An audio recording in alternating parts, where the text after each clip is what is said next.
I'd like to welcome all of you to day one of the Python and research tutorials. My name is Jamaica Marshall, and I am the Python and research program manager. Some of you also know me as the Shadow the Scientist program manager.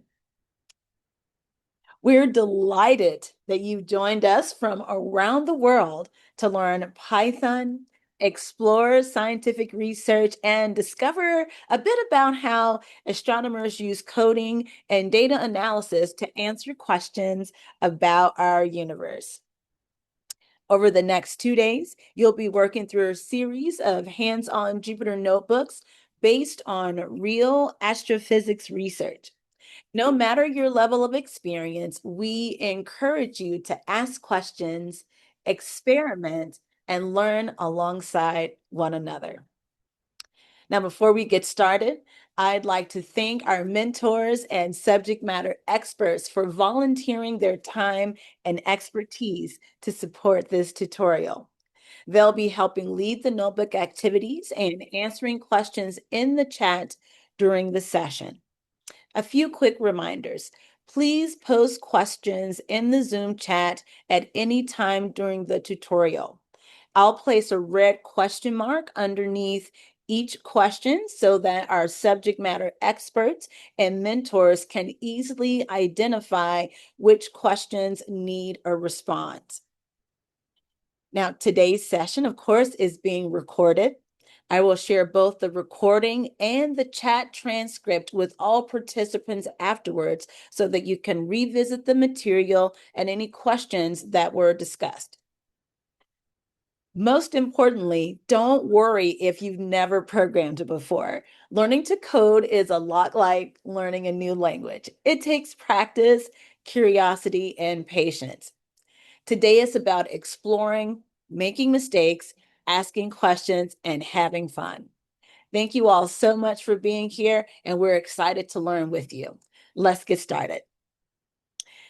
I'd like to invite our mentor for Notebook One, Parajito, to give a quick introduction before we move on. And actually, Parajito, just a moment. Let me quickly show the schedule here. Everyone should have received the schedule. It may have looked a little different than this, but we're trying to stick pretty closely to this schedule. And I know people are still joining. But again, that's why everything is recorded. So don't worry if you know someone who isn't able to join right now or they're going to join later.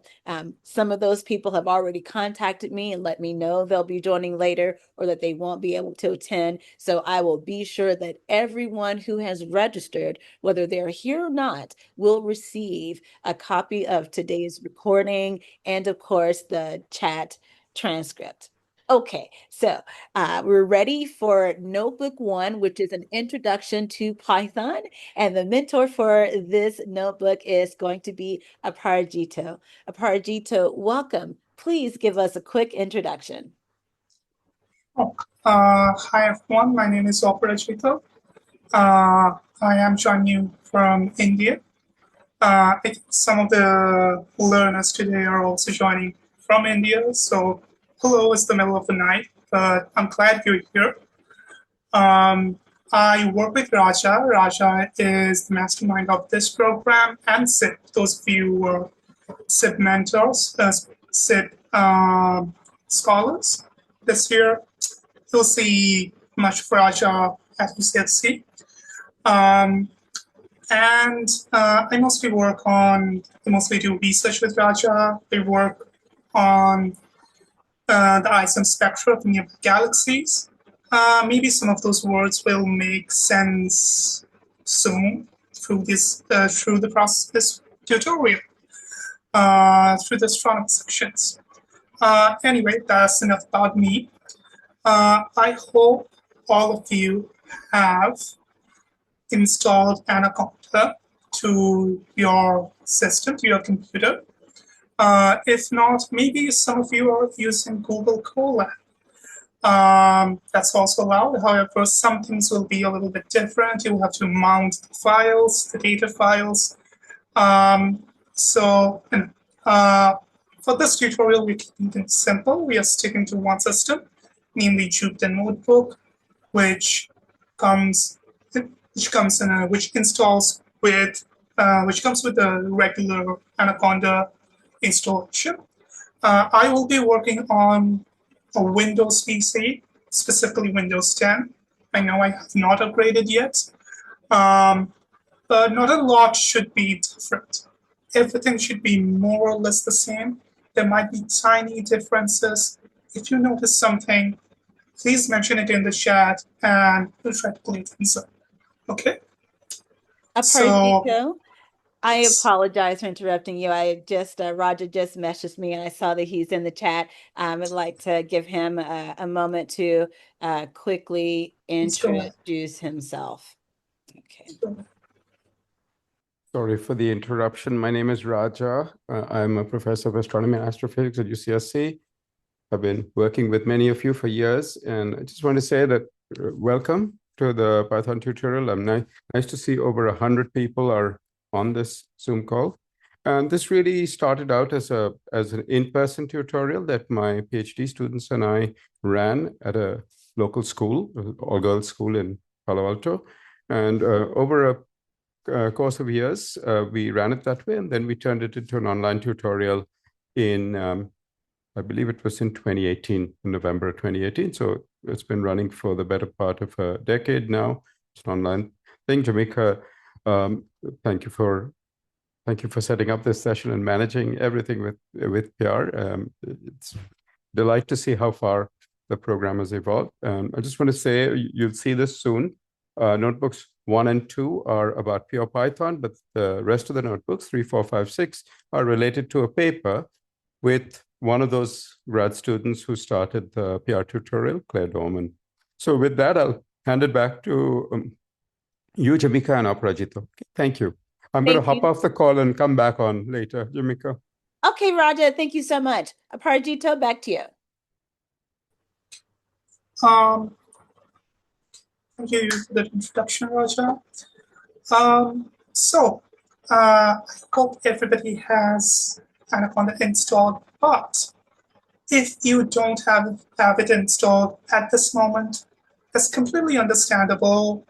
This is supposed to be a tutorial that you can follow asynchronously. So if you have not installed Anaconda, we highly encourage you to not install it right now. Okay?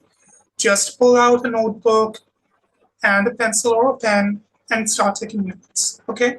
You don't have to follow along on your computer running the code. It helps if you do, but it is not essential. The recordings will be sent out. You will be able to catch up the same as everyone else. Okay? So please don't try to install it right now, because if you run into some problems, if you have to troubleshoot, that takes away time and you won't be able to focus on the actual tutorial. So if you have Anaconda installed, that's great. If you don't, please don't install it now. You can do it after the tutorial, okay? At your own time, at your own convenience. Anyway, let's start by launching Jupyter Notebook. For this section, I'm going to share my entire screen, then we'll switch back. Okay. Can you all see my screen? And yes, we can you all hear me clearly? None of my words are cutting out. Yes, we can hear your screen. We can see your screen and hear you clearly. And okay. Actually, Aparajito, we have a question that you may be able to answer really quickly now. Gwendolyn asks, can they do this through Google Colab? Yes, you can. I mentioned Google Colab briefly. We will be using Jupyter Notebook. I hope you know how to mount files in Google Colab. You'll have to mount the data files. We'll be using some data, and we'll be reading in from the data files. So that's an extra step. You can look up how to do it. If you have any trouble, please ping again in the chat, and we'll try to walk you through. Someone will try to walk you through. But you can work on Google Colab, and everything should work just the same. Okay, so this is my Windows PC. This is what the folder looks like that contains the empty notebooks. All I'm going to do is go to the address bar and type CMD. I've cleared everything. Now I'm typing CMD, okay? And then I hit Enter. This opens command prompt. CMD is short for command prompt. This is command line interface. You may have seen this. So in this command line interface, I'm going to type Jupyter Notebook. So you can do this in this directory. You can do this in one of the directories below it. Let's see what's inside this directory. There are 3 folders called Data, Plots, and Programs. This is the most important directory, the Programs directory, okay? You have all the notebooks here, the .ipynb. I know it might be a little bit difficult to see with the small font on my screen, but it should look the exact same for everyone. So if you have this folder, you can just open it and you will see the same things that I'm saying. So the .ipynb, there are 6 of these files. These are the Python notebooks. There are 2 .py files, sorry, 1 .py file and 1 .pyc file. The .py file is a Python script file. The pyc file is basically a model. It reads in data to create a model. Right. One level above is a folder called plots, and all of the plots that you make, all of the figures that you make, the graphs that you make during this tutorial will be stored in this folder. And then there's a folder called data. It has a bunch of data files, and we'll generate more data files using these data files later in the tutorial. Okay, so that's basically the structure of this folder. You can run Jupyter Notebook from here. It would be just the same from the programs subdirectory. I'm going to run it from the top level directory. So I have CMD, and I'm typing in Jupyter space notebook. If you simply type in Jupyter, it will open Jupyter Lab, which is a different application. Once again, it should look mostly the same, but there might be some differences. Jupyter Notebook is reliable, it's old, it's less buggy, so that's why we're using it. And I'm just going to hit Enter. Oops. Okay. Now we wait. And you can see that it loads a bunch of things, right? That's not that important. You might have to look in that window for debugging. But for now, we're going to ignore that window. We're not going to close that window. We're going to ignore that window. And we are looking at a browser screen, right? I have set up Jupyter to run on Chrome, which is my secondary browser. You may run it on basically any other browser. Firefox is just fine. I think everything works more or less the same. Some keyboard shortcuts might be slightly different if they conflict with the keyboard shortcuts of the browser, but more or less it should be the same. And now I'm going to stop sharing and switch to sharing my browser screen. Okay. So you should be able to see my Chrome window clearly. And we're right on time, almost. I'm going to open this folder. Once again, there are 3 subfolders, and I'm going to open the first one. Okay, so that's how you launch Jupyter Notebook. A quick refresher. All of these instructions were available in a Google Doc that you were linked to in the welcome emails. So you can see that this looks like a web page. That's the magic of Jupyter Notebooks. They are HTML friendly. You can open them on a browser. You can run them from a browser. You can edit them in a browser. And it looks just like web pages. You can see that there are there are code blocks. Sorry, there are code cells. There are cells where you can edit the code, and there are cells with just text, right? Some have images, some have hyperlinks to online resources. It's a very customizable interface, and you can add not only code, but also additional text to contextualize the code. You can basically use it, well, as a notebook, all right? It's the name. So there's a little bit of introduction about what Python is. Python is a programming language. It is considered a high-level programming language, even though the syntax, as you'll see, is very, very simple. It's very easy to learn. If you speak English, you can learn how to code in Python. It's really, really easy, right? So we're going to skip the preamble and jump straight to the first line of code, because the best way to learn coding is by code, all right? And I'm going to quickly tweak something. I'm going to go to View and turn on line breaks. So now I can see that I have a line. Okay, it'll be easier to talk about the code. I can refer to specific lines.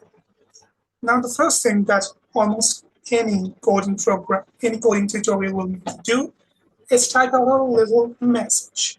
Okay, print out a little message. And in this case, the message is hello world. We type what is called a function.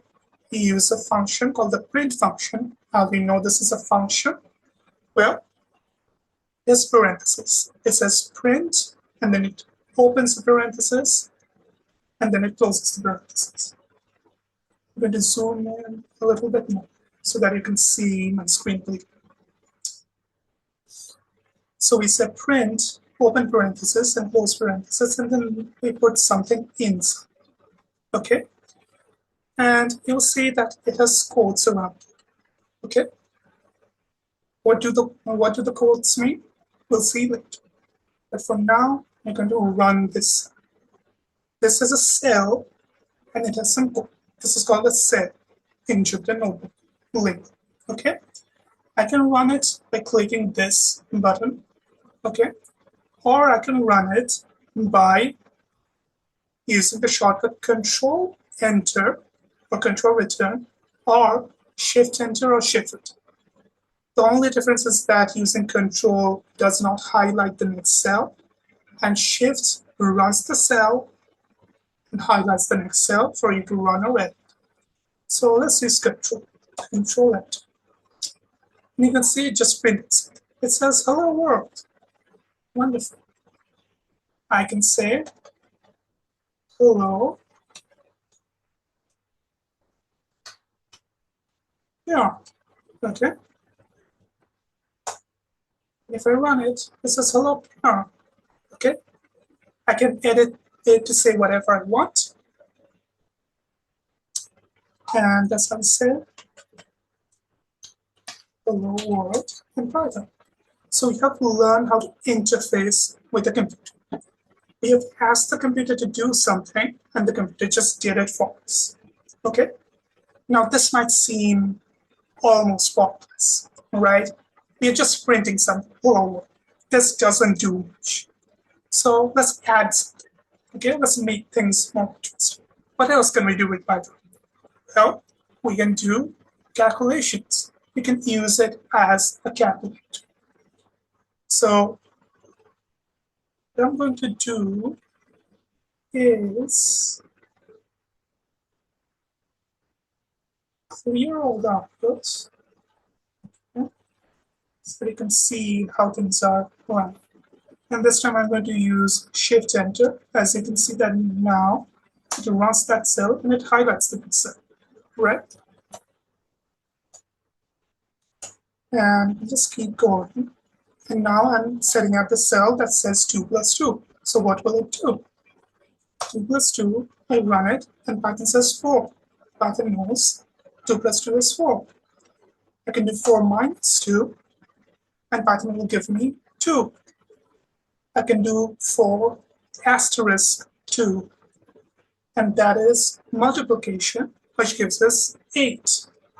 I can do 4/2 and that's division, which will give us 2, right? Notice that it put a decimal, okay? So that's something new that Python 3 introduced. We don't need to get into that. But what does a decimal mean? We'll find out soon. So finally, we're going to do 4 double asterisk and then 2. And it gives 16. Can someone guess what the double asterisk sign tells us? Any guesses?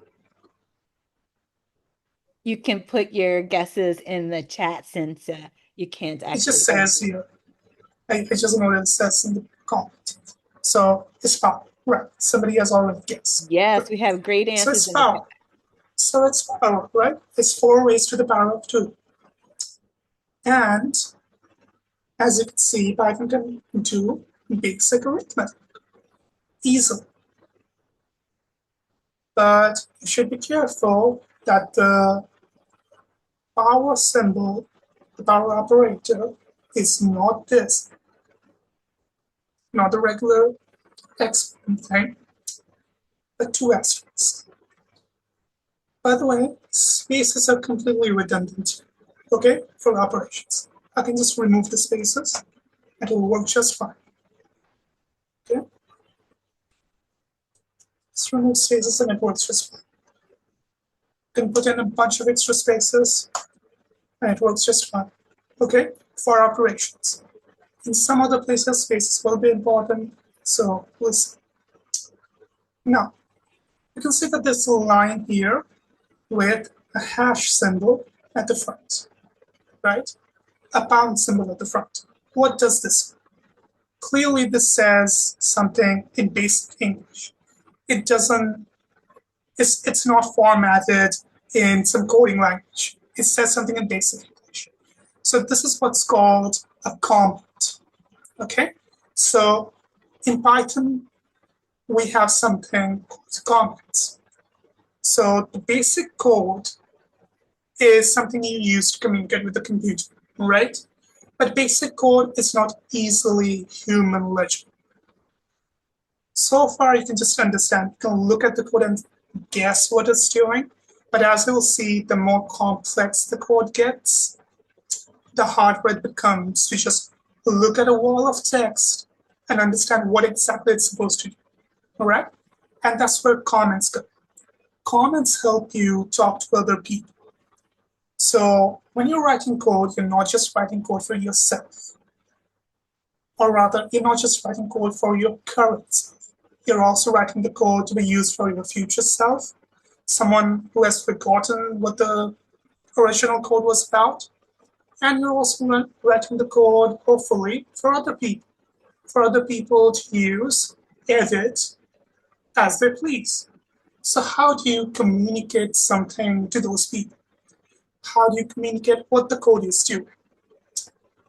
Enter comments. Comments are simply characterized by a hash symbol or a pound symbol at the beginning, followed by some text. And whatever follows this hash symbol will be completely ignored by the Python interpreter. Python won't treat this as an operation. Python won't worry about this. Python won't try to operate on this. Python won't try to use this as an argument for a function. Python will just ignore it. But Python will save it, okay? And it helps you talk to other people without messing with the program, right? I can put a comment on the same line as code, right after the code. This is an extra comment, okay? I can run this, and you can see the operation still works perfectly fine, right? Comments, wonderful things. Always comment your code. Always extensively put comments in your code. I myself forget it sometimes. Terrible thing to do. Don't be like me, be better than me. Always comment. Okay? So moving on to more complex operations. We have seen the basic operations. Now let's string a couple of them together, or rather all of them together, and ta-da, I can still calculate something. You can do the sum with pen and paper and verify, or if you have a calculator on your phone, you can just punch these numbers and see if Python is correct. And it is, right?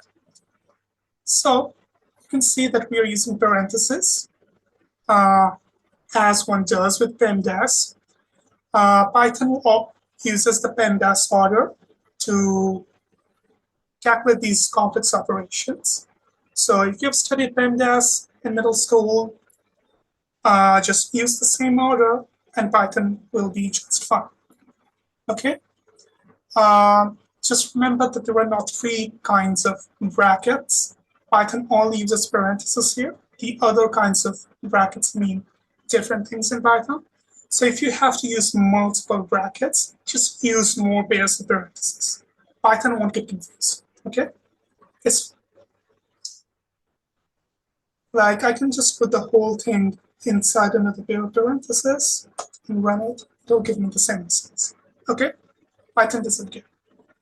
Now, so far so good.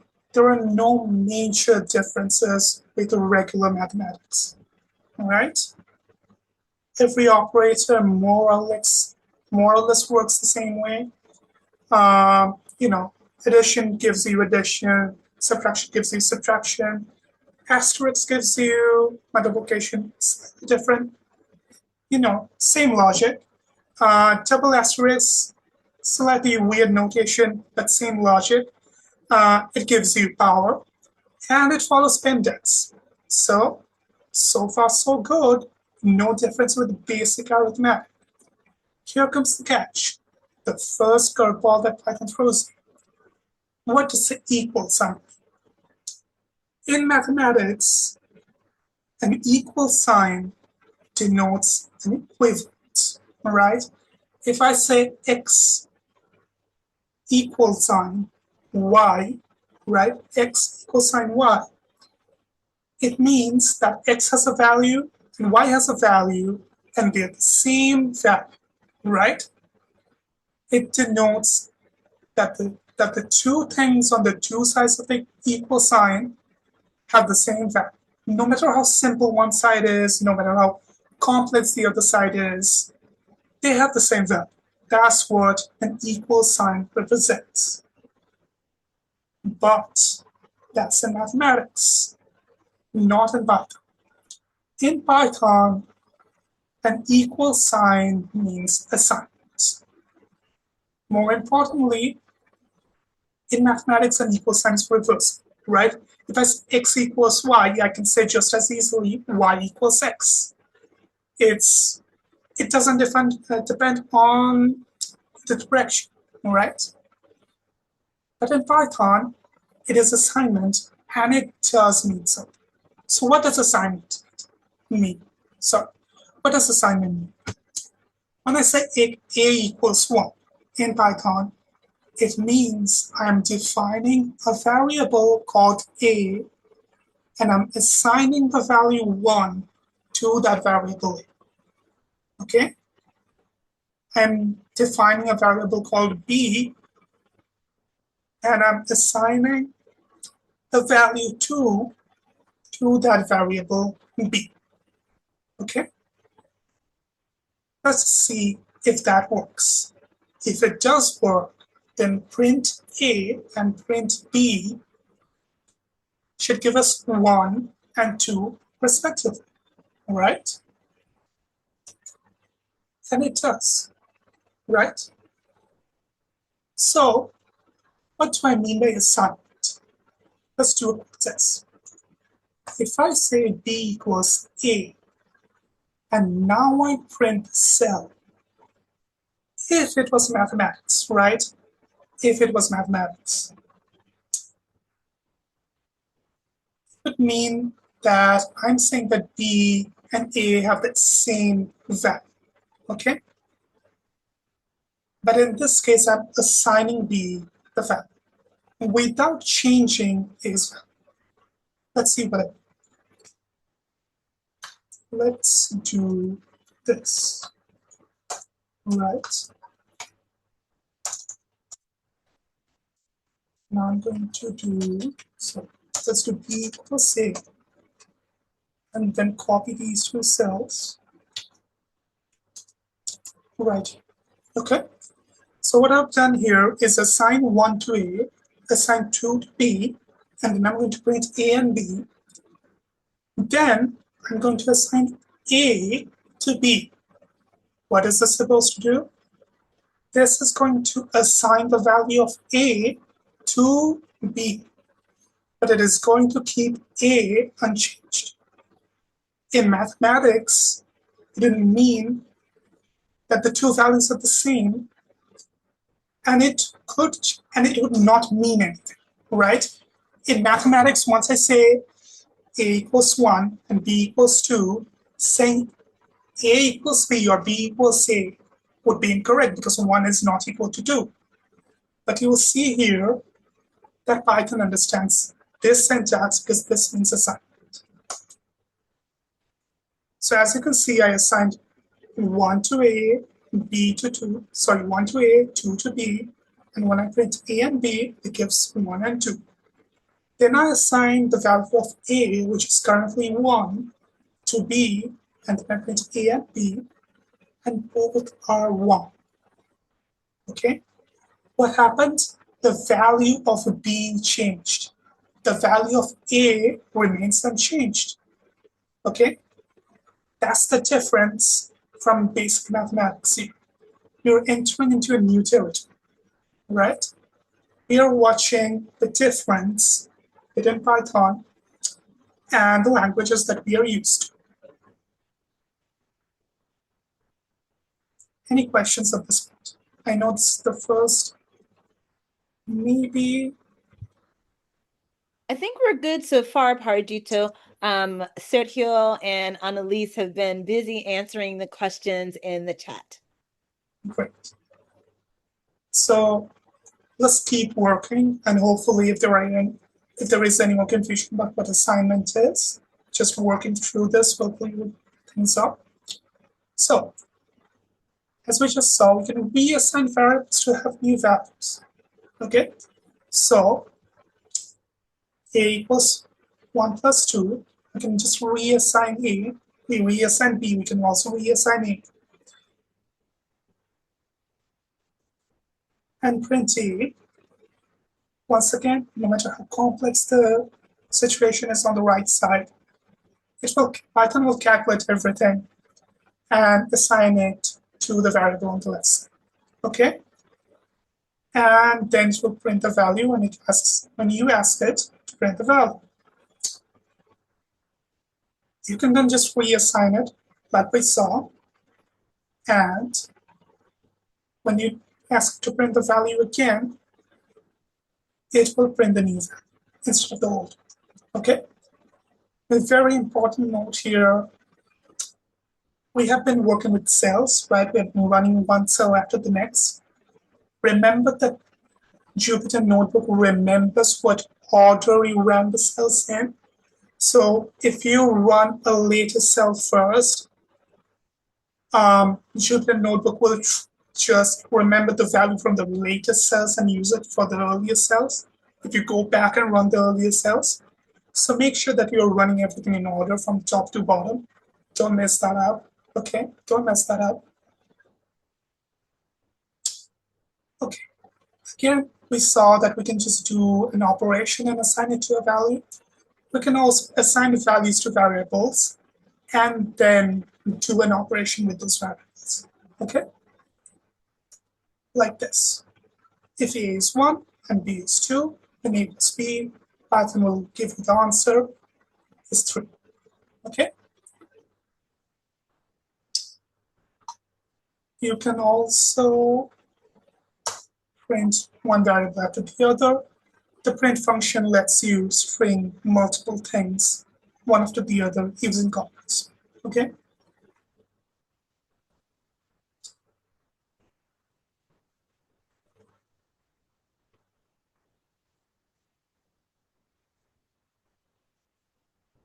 Now, we're introducing a new operation. This is common in coding, not just in Python, but also in other programming languages. This is called increment.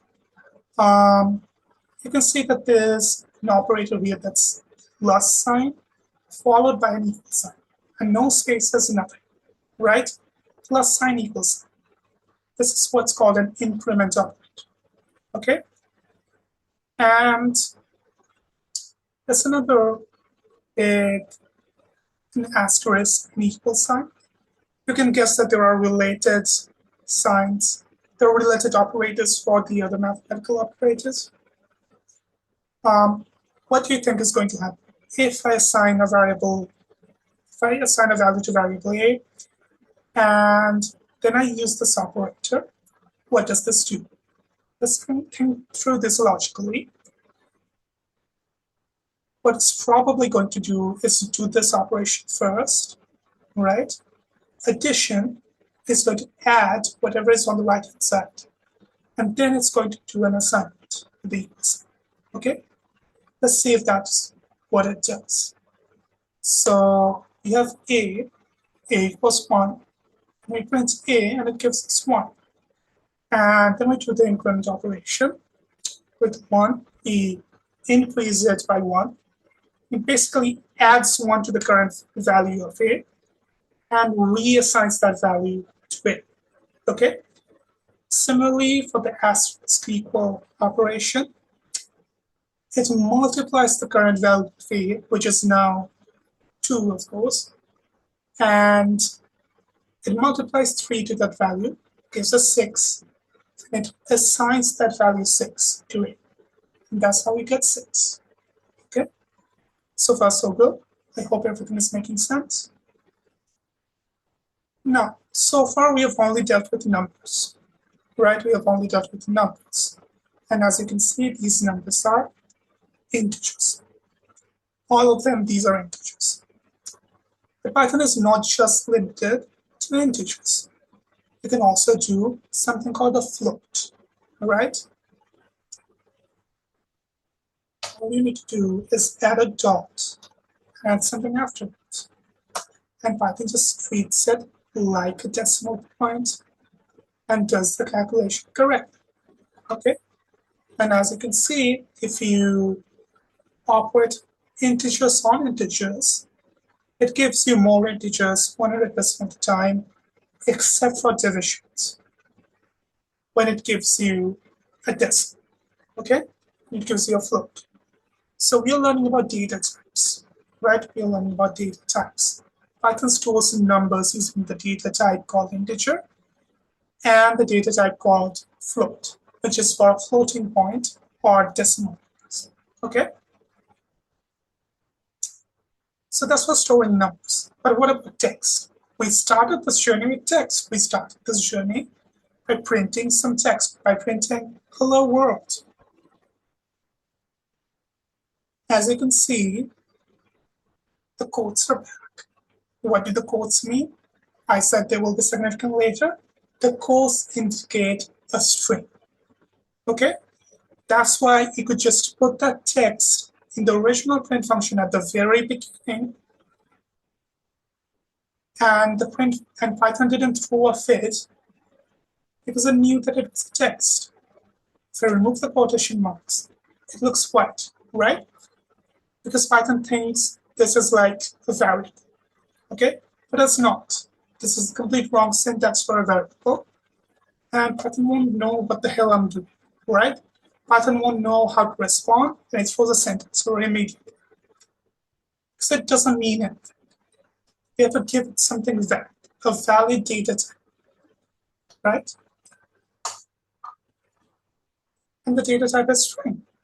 The quotations mean string, okay? What is a string? A string is just a string of characters. It's a string of letters, numbers, other Unicode characters, you know, hieroglyphs, whatever you want. You can put it here, depending on your Unicode standard. And you can see that now we are using the string hello world as a variable. We are assigning that value as a string to a variable. Variables are very useful things We don't just use them for numbers, we use them for strings and a bunch of other things. Now if we do printf, what do you think it will do? It should give us hello world, right? Just like the original. And you can see that we are doing a bunch of operations. We'll come to that later. So, hello world, print s, assign to s, and then print s. It gives us hello world, right? We do an operation on this variable called s. How do you do an operation? We put a dot and then we write something. Every variable type in Python has some inbuilt operations. How do we differentiate an operation from a function? A function is a word with parentheses following it, and you put something inside those parentheses. An operation comes after a variable or a constant. You put a dot, and then there's a word plus the parentheses. Okay? Sometimes we put something inside the parentheses. So an operator comes after, an operation comes after, sometimes it's called a method. And sometimes it's called a method, and the function comes before, right? So using the lower method, we can turn the entire string to lowercase. You can see.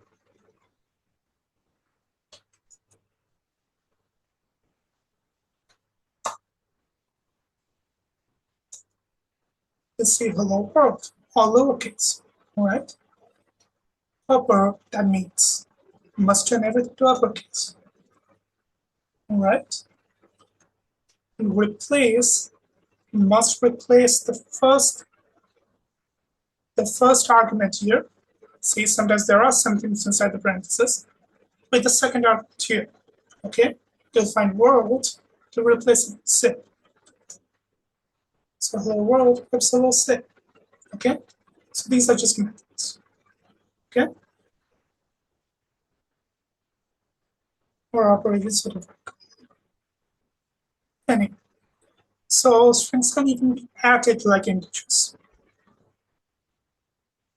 We're going to create a new string, use the old string. Once again, remember that Jupyter Notebook remembers what happened in the previous cell. So it just remembers the value of s. And then it's just going to add another string as if it's a number, okay? And what will it do? What will the new string look like?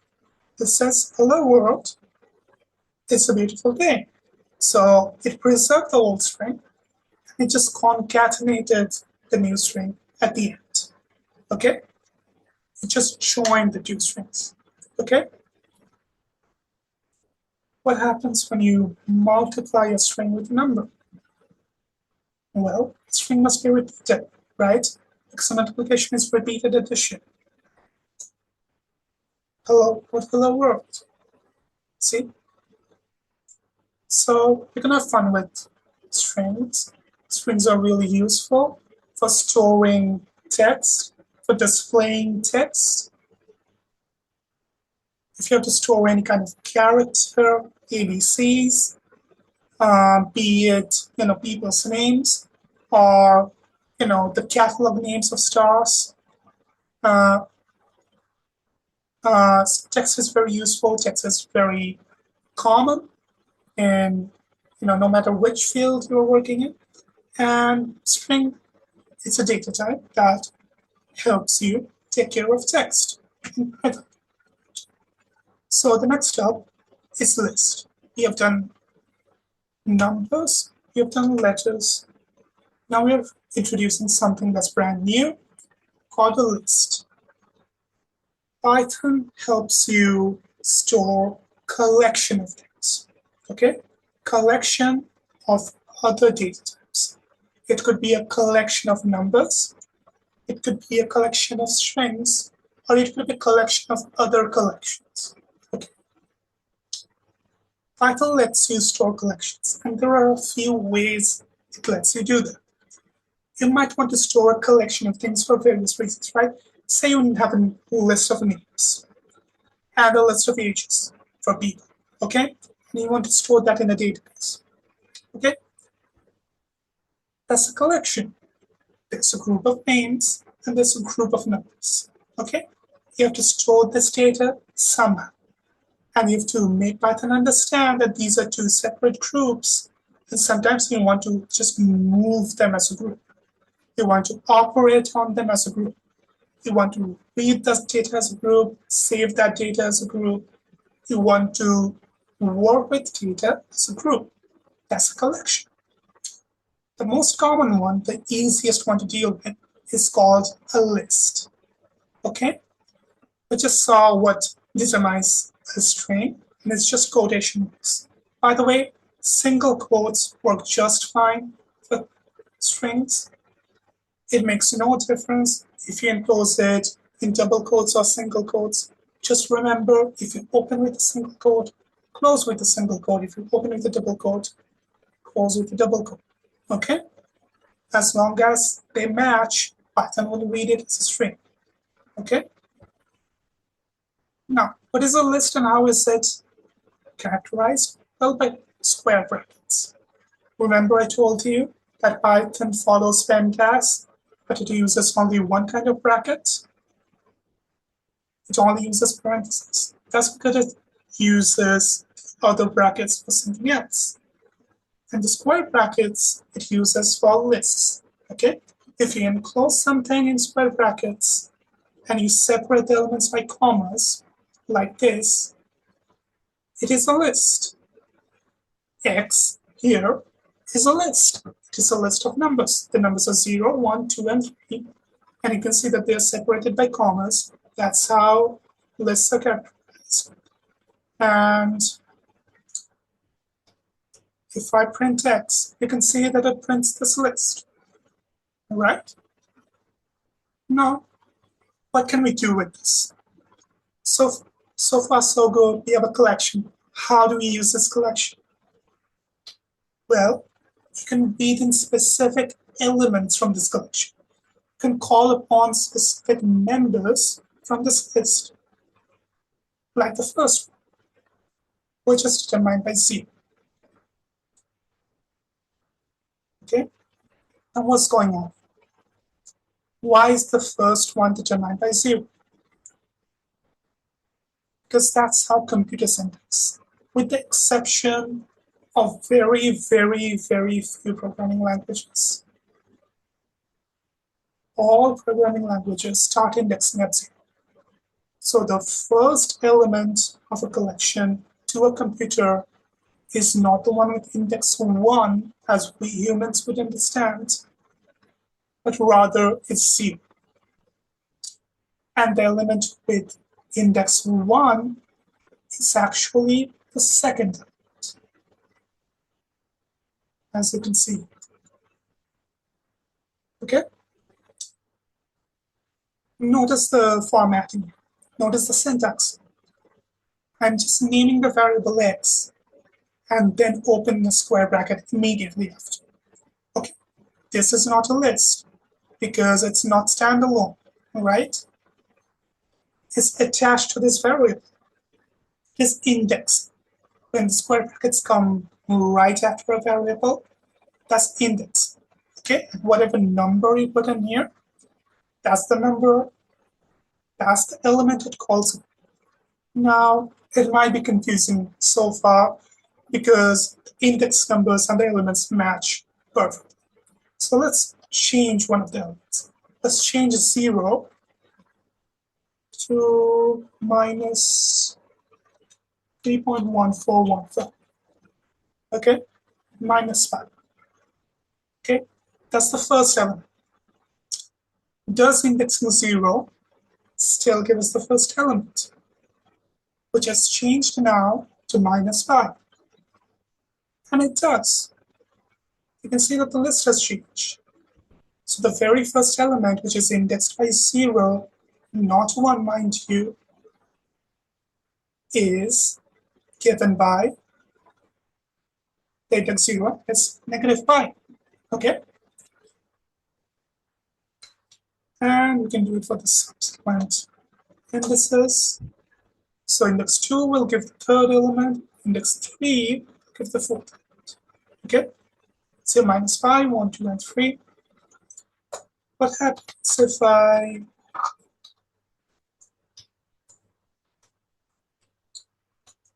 try to go further, right? If I try to do an index, that would give us the fifth element, but there is no fifth element. So what Python do? Well, it throws an index error, okay?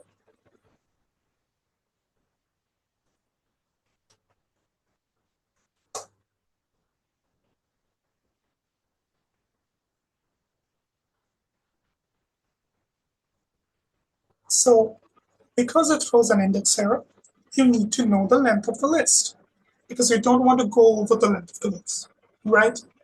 If you try to index from outside the length of the list, it will throw an index error. And how do you find out the length of the list? By using the len function, not length, len, L-E-N, okay? And then you just put in the variable as an argument. It will print length of the list. X is a list of 4 elements, and it means the list is the length as 4, right? Now, there are also more funky ways of indexing things. As you can see, all the indices here are negative, right? These are negative integers. Again, important note that indices for a list can only be integers. They cannot be floats, okay? If I do a 3.5 here, it is for typer, okay? Because it's the wrong data type. It has to be an integer. Always an integer, okay? Jupyter, how are we doing on time? We have 20 more minutes, right? That's correct. So, I think you would find that. I think we're all getting the hang of it by now. So let's speed things up. As you can see, all the indices here are negative. What do negative indices mean? Negative indices mean that you're counting from the very end. You start counting at the end of the list. And as you can see, it conveniently ignores 0 because -0 is just 0. When you're using negative indexing, that's when the first element is the first element, or rather the last element is the first element. Okay, so -1 gives you the very last element, which should be 3. -2 gives you the second to last element, which should be 2. -3 gives you the third to last element, which should be 1. And -4 gives you the first to last element, or rather, that's another way of saying the very first element, which is -5. Right? Okay. You can also extract a slice of elements. Okay? So you can pull out multiple elements. And the way to do that is using a colon. So 0, 2 gives you all the elements in that 0 to right before 2. Okay? Remember that 2 is not included, but everything right up until before 2 is included. So which indices would that be? 0 and 1, right? But not 2. So let's see if that gives us -5 and 1. And it does. You can see it prints it as a list because now it's pulling multiple elements. If you do 0, 3, it will pull indices 0, 1, and 2. It will stop right before index 3. So it should give -5, 1, and 2. Also, you can just ignore the first element, and Python will automatically assume that it's 0. So doing this, doing only :3 is the same thing as doing 0:3. See, exact same result. You can also leave out the second argument. So you can just do num : and then nothing, close square brackets. And just assume that it should keep going until the very last element. Okay? This should print everything starting at the second element all the way to the end of the list. All right?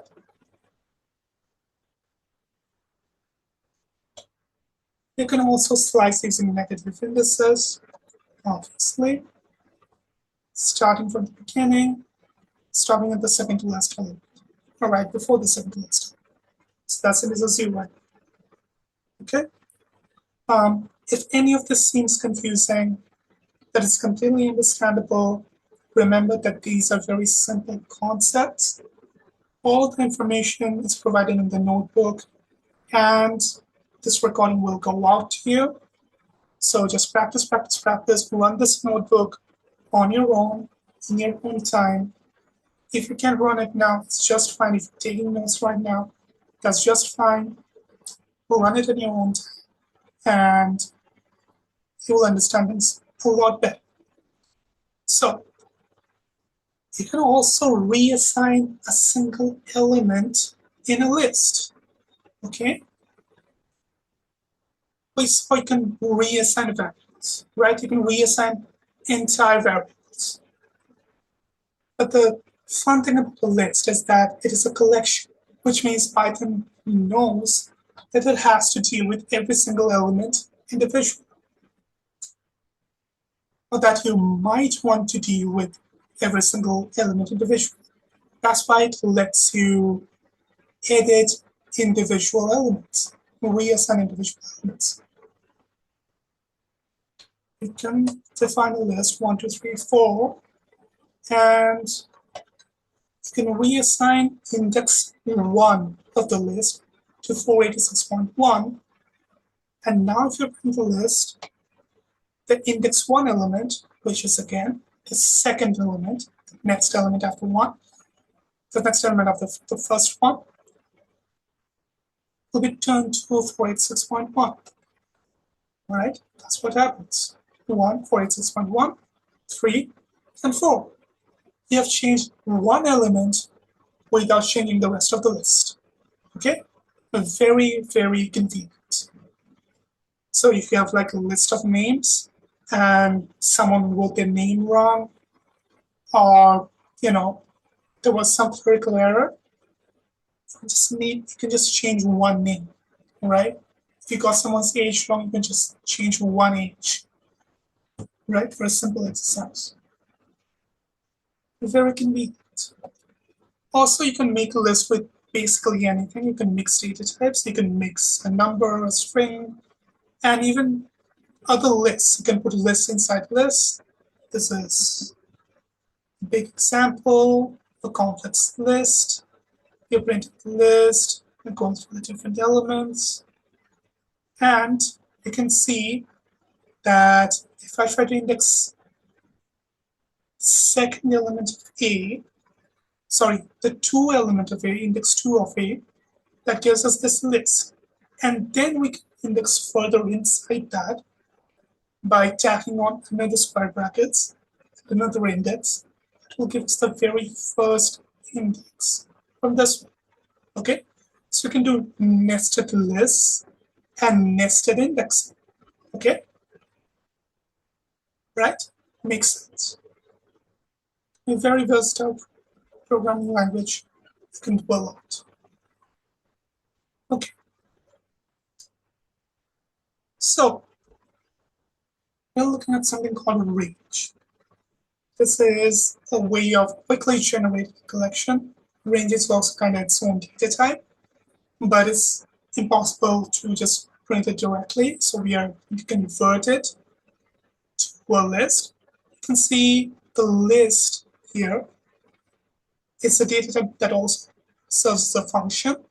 So we're going to go list open parenthesis, and then the range function. This is going to create basically a collection, a sequential collection of numbers in this range. What does range mean? We'll see.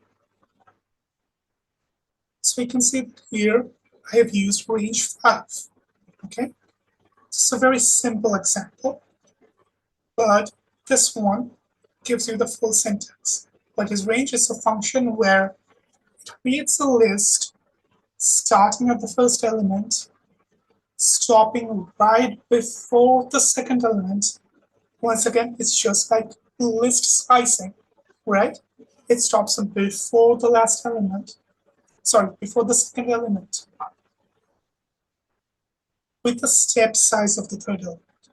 So this will create a list of numbers starting at 1, stopping before 2, with an with an interval of 2.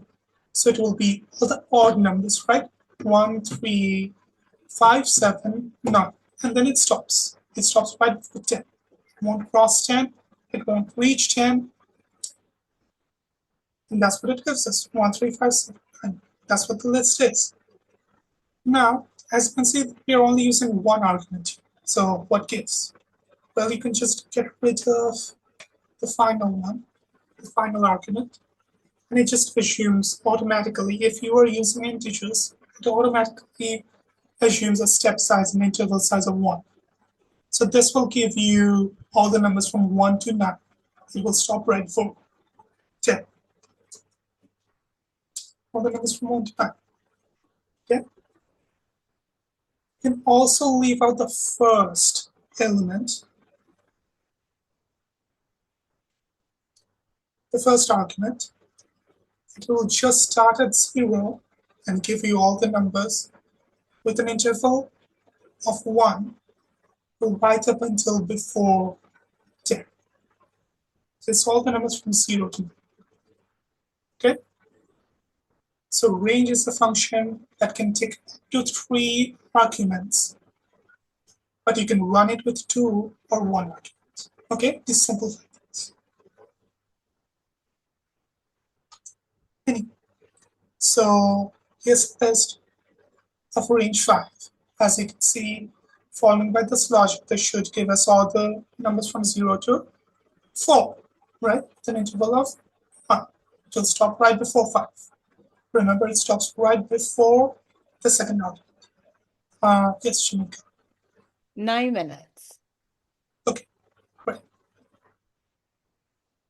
So as you can see, that's what it gives us. You can do the same things you did with strings, with lists. You can join lists, right? You can multiply your list and that just repeats a list. Okay? There are also methods you can use on lists that sort lists.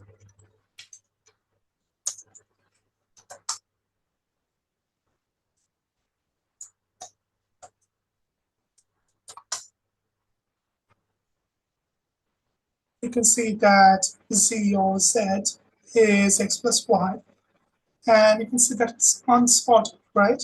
The numbers are not in ascending order, but you run this method called sort on a list. It arranges all the elements without changing any of the elements. It just rearranges them in ascending order. Okay? You can also append a list to a list.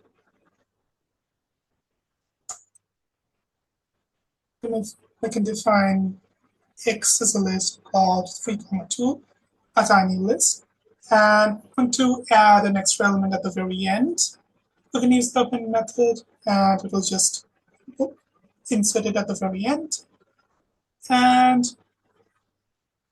we can just keep adding elements like that with append. Append just means add to the very end. Okay? So it just keeps inserting elements at the very end. Anyway, so this was something called tuples. Tuples are basically lists that cannot be changed. So you just can reassign an element, you can sort a list, okay? We have all that customizable functionality with lists. But what if you don't want to change something? What if you have something secure that you don't want to change, that you don't want to change accidentally? Enter tuples. Tuples look just like lists, except they're created with parentheses, okay? Parentheses, once again, separated by comma. Instead of list, it gives you a tuple. As you can see, you can also index it just like a list, okay? Everything, all the functionality of the list, but it cannot be edited, okay? That's the key difference between a tuple and a list. Now, let's move on to conditional and booleans. That's basically the big thing that you have to understand for the later notebooks, because we'll have boolean arrays with number. Anyway, so there's also a data type called boolean. You know what a boolean is? True or false, okay? Two values. That's what computer speaks. Everything that a computer does is in boolean. And deep underneath, that's how the electronics works, right? A true value or a false value. That's all there is. Millions and millions and millions of such boolean values make everything in a computer possible, right? So let's suppose boolean as a data type, because you might want to code in boolean, right? You might want to use boolean as a condition. Let's see how to do that. So we have two variables, a and b. A is true and b is false. And if we do a boolean operation, a and b should be true and false, so that should be false, all right? If we do an OR operation, a or b, that's true or false, that should be true, all right? And also do a NOT operation on a and a NOT operation on b, that should be not true and not false, or rather false and true, respectively. So that's what it gives us. So Boolean is a data type, and you can do Boolean operations and or and not, the simple, familiar Boolean operations, okay? So what do these operations mean? This is not an assignment, okay? 1 equal sign is an assignment. 2 equal signs is not an assignment. 2 equal signs is a comparison. We're basically asking, is the thing on the left equal to the thing on the right? Okay? Let's run it. Now, obviously, 1 is not equal to 2, so it gives us false. An exclamation mark equals basically asks you, are the two things not equal to each other? And since 1 is not equal to 2, this should give us true. Okay? Boolean operations might look complicated, but they are very, very simple. Remember, it's just true or false. Is something happening or is something not happening? Is this thing valid or is this thing not valid? Simple. Those are the two ways Boolean operations can go, right? So since 1 is not equal to 2, it should give us true. And it does, okay? We also have less than, equal, less than, greater than operations. So 1 is less than 2, so it should give us true. And 1 is also less than equals to, so it should also be true. But 1 is not greater than 2, and neither is 1 greater than equals 2, so both of these would be false.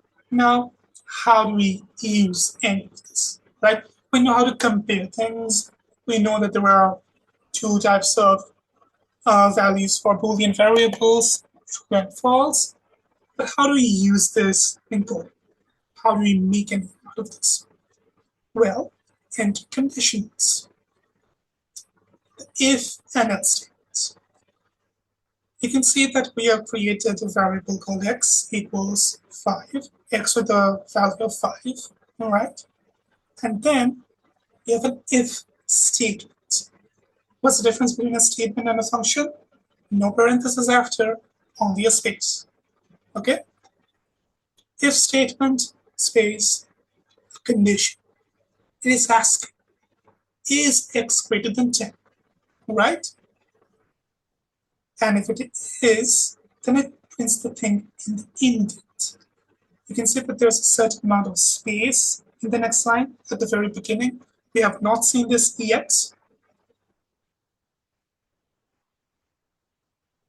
And if this condition is satisfied, if this is true, then it prints this. And if it is not, then it skips to the else statement and it prints this. Yes, Shamika, we're almost at time, right? 1 minute. Can I go 5 minutes over time? This notebook is always too long. That's true. 5 more minutes. Yes, absolutely. Yeah, And then we'll start with yeah, penalties. I'll wrap it. Too. Yeah. Okay, so as you can see that it skips to the second element here, sorry, the second statement here, under the else indentation, under the else block, it prints this because it is false. What if it was 15? Then it would print this one, okay? That's the power of if and else statements. This is how you write if and else statements. If space followed by condition, colon, next line has some space, then you do something, something happens, okay? And then you follow it up with an else, okay? You don't have to. If you want it to go somewhere, if that statement is not satisfied, you add an else statement, okay? You would only go into the else statement if the condition is not satisfied. As you can see, condition was satisfied, so it didn't print the second statement. This time it printed the first and it stopped, okay? Because I changed the value of x from 5 to 50, okay? And then it was greater than 10. You can also add something called elif. Elif is just else if, so imagine it like a second if statement. That's only tested if the first if statement is not satisfied, okay? So if it's greater than 10, it will print this one. If not, then it will check this second, okay? Because you can't check something with the else statement, right? You can't put something after the else statement. Else is the last resort. That's all that it does, okay? This is like a middle, okay, this is the backup. The first condition has not been satisfied. What about the second condition? Does this satisfy the second condition? If so, it will print the second statement, or do whatever is in this indent block, right? Remember, all the indents should be at the same level, okay? We're using 4 spaces, so that looks good. You can use 1 space, 2 spaces, 20,000 spaces. Okay, maybe not that many, but make sure that it's all uniform, okay? And so, as you can see, the first condition was not satisfied, so it went to the second condition and checked it. And it was satisfied, so that's what it prints, okay? Finally, we have loops. I have 3 more minutes. So I'm going to skip over the while loop because nobody really uses while loop. While loop is kind of like this archaic form of looping. And it runs that, and it has the risk of not stopping, never reaching the stop condition. So we avoid those. We just use for loops. But what is a loop? Well, sometimes you want to do the same process over and over again, right? Say you have a huge block of it, okay? And you want to run it over and over. on a bunch of things. Say all the elements of a list. Okay? Do you write the same block of code as many times as there are elements in the list? Of course, there has to be a shortcut. Enter loops. A loop is a feature where you can just put a block of code inside something called a loop, and the loop just goes round and round and repeats the operations in that block. Okay? So the most common type of loop is called a for. As you can see, I've defined a list called my list, and this is what a for loop looks like. For I in my list, you can see that I is a variable that has not been defined anywhere. It exists only here in defining list. Defining loop. That is how loops work. You don't have to define I elsewhere. This is where I is created. It doesn't have to be I. It can be something else, as we'll see. For I in my list means that this loop will loop over every element of my list. Okay? It will print I. For every I, say I is every element in my list, print I, which means print every element. So this should print every element of my list in sequence. That's what it does. Okay? Magic. You did not have to type print I or like print index this of my list 4 times. You just did it in a loop. My list could be 10, 20 elements long, and it would just be fine. Yes, Jamika, I'm almost done. Like, yeah, 2 more cells. Is that okay? 1 more cell, 2 more cells. Yeah. Okay, so you can nest loops inside loops. You can see that there's an outer loop and an inner loop. It is very important that you use 2 different variable names for the two to differentiate them. Okay, for I in range 2 and j in range 3, to print the outer index I,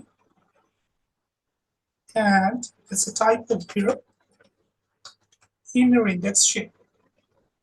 Okay, and once it's done with all the outer indices, it will print this. So what is this supposed to do? The outer loop will run, okay, and for every iteration of the outer loop, the inner loop will run completely.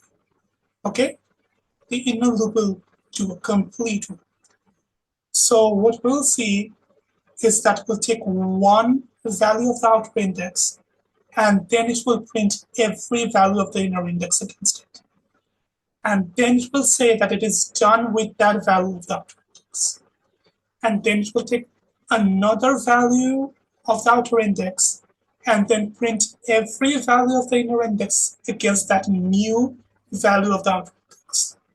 And then it will say that it is done with that new value of the outer index. Okay, slightly confusing, maybe slightly difficult, but understand that all the logic is simple. Just run the notebooks yourself, follow it step by step, and it will all make sense. Let's see if my prediction comes true. And you can see that it has printed one value of the outer index and every value of the inner index against it. And then it printed that it is done with that value of the outer index. And then it did the same with another value of the outer index. Okay, that's a nested loop. That's a nested for loop. And here we have something called functions. We have seen functions, those are inbuilt Python functions. You can create your own. They look kind of like this, but I'm not getting into that right now. You will see functions later in later notebooks. You will get to familiarize yourself with it. So that's all for this notebook. That's all from me. Over to you, Jamika, and I'll be in chat to answer any questions. Brilliant, Aparjito. Thank you so much, as always. Amazing, amazing. So if you have any further questions, please put those in the chat. Again, I'm recording the chat, and I will send the chat transcript to everyone along with the recording a little bit after the session. So quickly moving on. Next, we have here the astrophysics background, our very first astrophysics background section. And this is reading and understanding scientific papers, understanding the structure of a journal article by Annalise, who's going to join us now. And she's also one of the subject matter experts who have been answering your questions in the chat.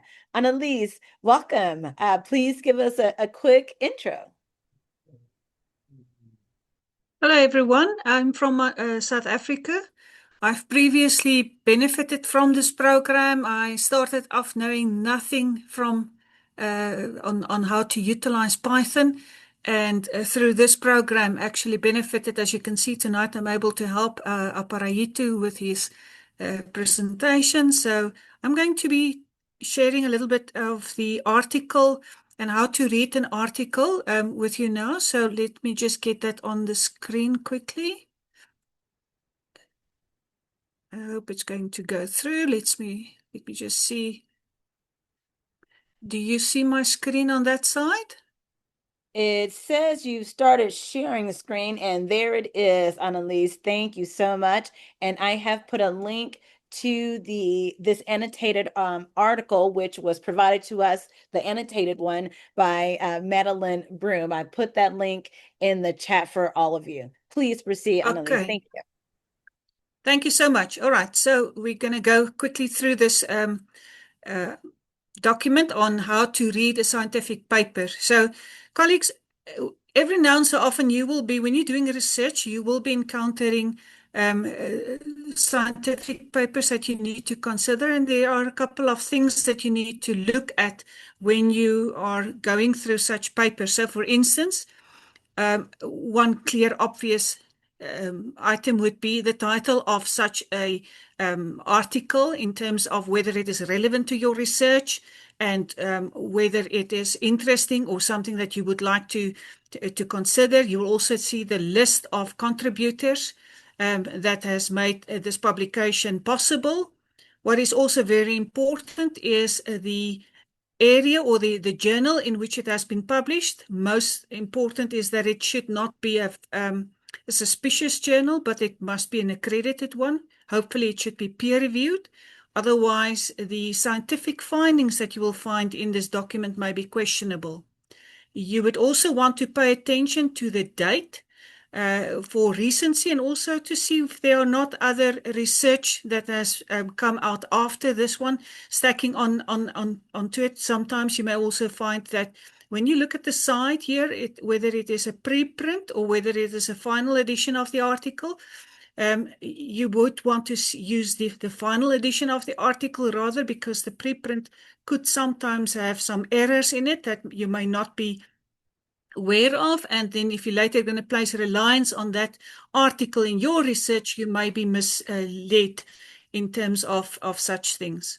All right, so you will then, the first thing after reading, of course, your title, in this case, a clear age velocity dispersion correlation in the Andromeda stellar disk. You would go through the abstract. The reason for doing that is to see whether the science that has been explored here is actually relevant to what you are interested in. If it's not relevant, you should skip this part and don't even start reading through the whole, the whole story here, because you're just going to waste your time. Oftentimes, you will also see that there will be subject headings or keywords that you will find in these articles. They are useful when you are later going to be looking for content or doing searches in databases to be looking under these names. And this is also how that article will later be stored and filed.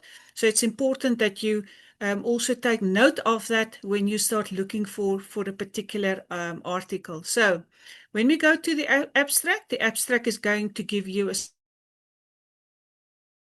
basically what is this research about, the main points and the results, and then ultimately it will take you right straight into a conclusion. So again, if this is not something that you're interested, you will give it a pass. The layout of, you can see this is a 20-page scientific pager. So, of course, you're not going to read this like a storybook line by line. So after you've read your abstract, you may want to go and skip through everything and go later on to the conclusion of the article so that you can see whether the research and the summary that you are finding here is actually answering the questions that you have in mind. If you see that this is relevant, then you're going to go back into the article and then you're going to start reading more closely as to what this is about. Another important aspect is also when you are reading through this article, you may also want to look quickly at some of the images that are there.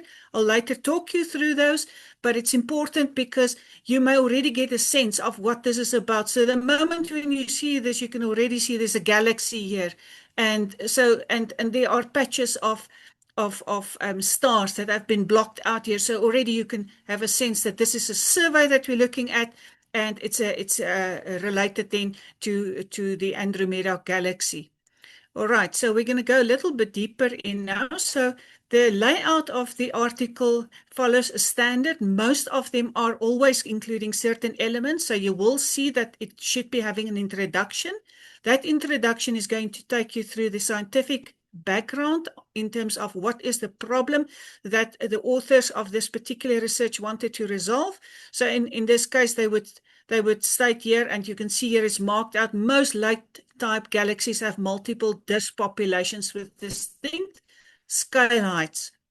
And then it will go into the story of exactly what it is all about. They will also go and tell us why is this research important. So they would say, in this case, while it is unclear whether the galactic disks typically contain two distinct components or a continuum of progressively thicker populations as argued by Bovie et al., the structure of the stellar disk is an important key to understanding the galaxy's formation history. So this article deals with wanting to explore how galaxies are forming. And then it goes a little bit back into that point again. Then it also talks to the preview. There's also a quick summary. You will see there, I think the authors mentioned it here, that they explain briefly what all of this is about, and they say previously we analyzed the kinematics of only the RGB stars in the intersection of SPLASH. These are two surveys, SPLASH and FAT surveys, and we found that 20% of these stars belong to a particular population with, and you see there's a typo there, spheroid-like kinematics. So many people have read it, and width is in the reverse there. All right, just something interesting. So it says it's not an issue about the quality of the article, but all that it says is that errors can always happen, and it is so important that when you do publication of your articles, you proofread this several times, because it can always happen. All right, so the next point on this article is that it will also take you through the data acquisition and reduction process, basically how the data was gathered, which spectrographs had been utilized, the telescopes, the filters that had been used. Here you can see that they've made use of two types of filters. The one is a red and the other one is a blue filter, and they take you a little bit deeper into the types of bands that they've used, and also what type of data. Why this is important is because another astronomer that wants to replicate this research should be able to do so and must understand your method, and also should be questioning your method and how you derived your results later on. So you will have to put that there, and it's an important aspect that you need to show. Some articles where, for instance, there's not data acquisition and reduction done, will perhaps only go into the methods of how this the specific research was done. More, this may be focusing on mathematical analysis, statistical analysis. Like here, you can see they're talking about the age of bins. Binning is typically where you start clustering your data in order to aggregate it in one way or the other. Here we can also see that they've looked at certain can I say spectrographs. This is just chemical compositions, and where certain lines are becoming strong in that. So next point is there will always be graphs and figures inside such a journal. key things is, even if you write it, is to make everything here legible. Sometimes the quality must be good.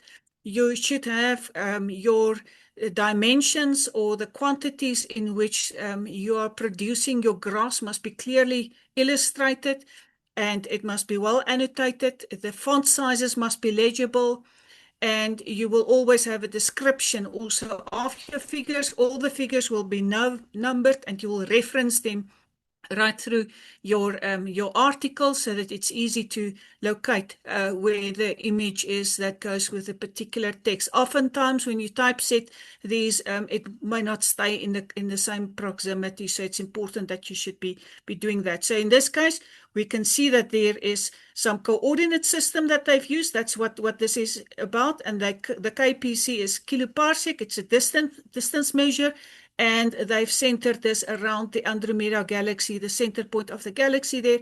And all these areas that they've put the splashes on here is basically where they've included data that they've utilized for this particular survey. All right. One other thing that you will see is there are lots of acronyms in these articles. Always when an acronym is used the first time, it should be explained. Otherwise, no one will know what was meant with a particular acronym. So, for instance, you may see that there is CMD, which could be the color magnitude diagrams, or star formation rate, SFR, and so on. And all of these must be explained. Equations are also numbered sequentially, and it is introduced. Each one of them will be on a separate line. And again, that is for purposes of referencing, so that you can get back to that particular equation to understand what was the intention behind that. Again, there's some more graphs here, spectrographs. You can clearly see different colors used and well explained in terms of what it is there. This is, of course, the wavelength in Armstrong that is explained here at the bottom. Here also in these graphs, they just basically showed us how they've separated the two types of stars and just sorted out the ones that are in the foreground from those in the background. I saw Jamaica's telling me I need to speed up. I'll do that. And then the last section is basically the results of your article, where one will be able to see what was the decisions or the consequences drawn from it. And then at the tail end, you will also be seeing the references that had been used in terms of research that they are testing against, or information or knowledge that has been utilized, as well as acknowledgements given to all the contributors in terms of funding, and also proofreading and commenting on the article. Then lastly, when I step off, I think two important things also. You could, for those of you that are still wanting to start doing research, you could actually look at some useful links. There's Archive, where one could actually subscribe for your daily updates. There's a method when you go through to that link of HTTPS. I will put it in the chat later on. You can actually subscribe and tell this tool exactly what type of articles you are interested in to receive daily. And then, of course, when you want to research on articles, a good resource is also the ads apps at Harvard, where you can also acquire your BibTeX and usually a preview of the articles in PDF or whatever, or it will take you right through to the important websites where those articles may have been published, like MinRes or whatever may be the case. So I'll stop there. Thank you, Jamaica, and stop sharing my screen. Wonderful. Thank you so much for that brilliant description of the components of a research paper, Annelies. And Annelies, of course, has been here from the beginning. She's one of our subject matter experts. So if you have any other questions about the components of a research paper, please feel free to put those questions in the chat. Okay, next up, we have Notebook 2 being led by Sergio Gomez. This is going to cover NumPy arrays, figures, and functions. Welcome, Sergio. Please give us a very quick intro before you get. Yeah, like Jamaica said, I'm just gonna make sure I'm audible to you all because sometimes my microphone's kind of weird. We hear you just fine, Sergio. Thank you for checking. Okay, cool. So yeah, my name's Sergio, or Sergio, if you're feeling cool like that. And yeah, I'm currently studying for working towards a master's degree at Cal State LA. But in my undergraduate, I've gotten plenty of research experience in astronomy and astrophysics, and I'm also doing that in my graduate program. And Python is a very important language when it comes to data analysis. The summers of 2022 and 2023, I worked on Python a lot, especially with what I'm about to teach you all about. All right, so is this all visible? Yes, it is.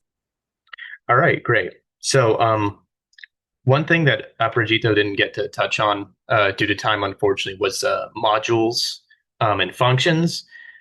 So since modules are very important, especially for data analysis in astronomy and astrophysics, I just want to briefly explain that modules are sort of like another file that you're effectively linking to in a way. It either comes with whether your Python install was, or if it comes with, in this case, Anaconda, for example, it comes with these NumPy and Matplotlib and probably some other things. Or you can even make a module. And the way that you make use of it, given that modules are like collections of functions and methods, the way you make use of it outside of the file it's made from is by typing import and then the name.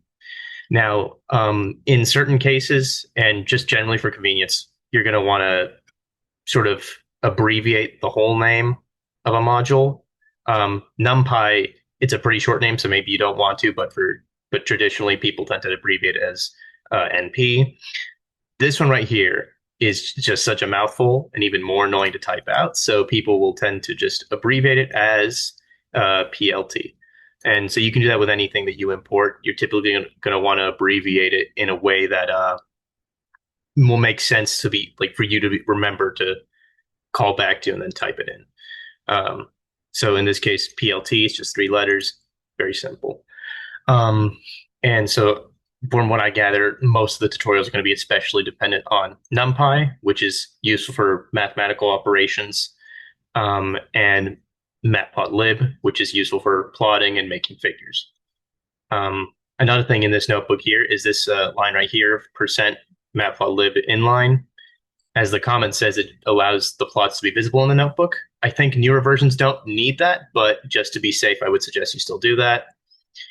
And yeah, let's just jump into it. So given that my scroll wheel's a little weird, but given that NumPy is a module and has methods and functions, the way you call those methods and functions is like Brigitte showed, you do how you abbreviate it, so NP and then dot whatever method or function you want to use. So here, I'm going to demonstrate the arange function within the NumPy module.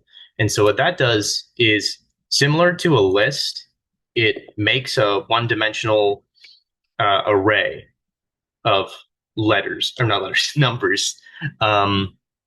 And the difference, though, between just typing in x equals list and then, x equals and then a bracket of brackets, whatever you want in your list. The difference is a list like that can't be operated on mathematically, but this one can. So if you just print x, you'll see that what comes out is this long list of a bunch of numbers building up to 100. So the inputs here for an arange are your starting number, which will be inclusive, and your ending number, which will be it won't be included necessarily. It kind of depends on, if I remember correctly, it depends on the spacing right here. So this number right here, this third number, will always be how the spacing works. Like it'll, as you can see here at the beginning, goes from 0 to 0.5 to 1 to 1.5. Sort of just increments in these sort of half steps here. And that's something that you can change to whatever you want for your needs. If you just want to have it as 1, and then you press Shift and Enter again, you'll see that it comes out with 100 numbers and again, it stops at 99 because of the way indices work. Something I actually should probably specify just in case is before getting into this cell, you're going to want to, shift enter on the import cell, because if you don't do that, then nothing's going to work. So yeah, the just like with a list, you can get the length of your of your array. Oh, okay, and it'll print out just like with Aparajito's example. But aside from that, again, the key thing, the important thing of using NumPy for this sort of thing is the fact that you can use other functions on it as well as be able to operate on it mathematically. So with all of these here, we see np.mean, and then whatever your input is, in this case, the array of x, it'll tell you what the mean of it is, which would be the average. Just another word for average as a reminder. But then we have the maximum value, which you get from np.max, and then your input, again, being the array, gets the maximum value, minimum value just gets the minimum value. That's sort of self-explanatory. But to demonstrate a way that operators can be used on this, you do print x, let's say, times 2.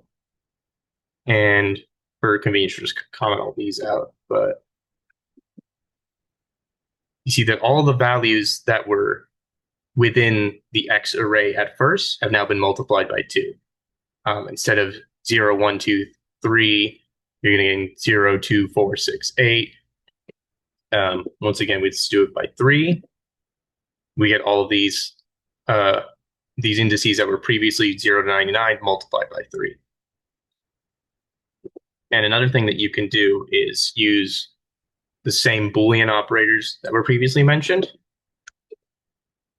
Oh, and so when you do that, it prints out the array, but showing which values are greater than 5. So just prints out them at the same indices as if they were within the array themselves naturally. And this is something that's going to be very useful in any form of data analysis. Whatever you're trying to do, it's good to try to figure out, for example, which values you're looking for. If you want to find a max, you type np.max. You want to find a minimum, an average, the length of an array. These are all very important details for data analysis. So another thing that the NumPy module comes with is mathematical functions, like I said. And the key ones in this case will be the sine and the cosine. Both of them are trigonometric functions. And as you can see, we are creating right here new variables.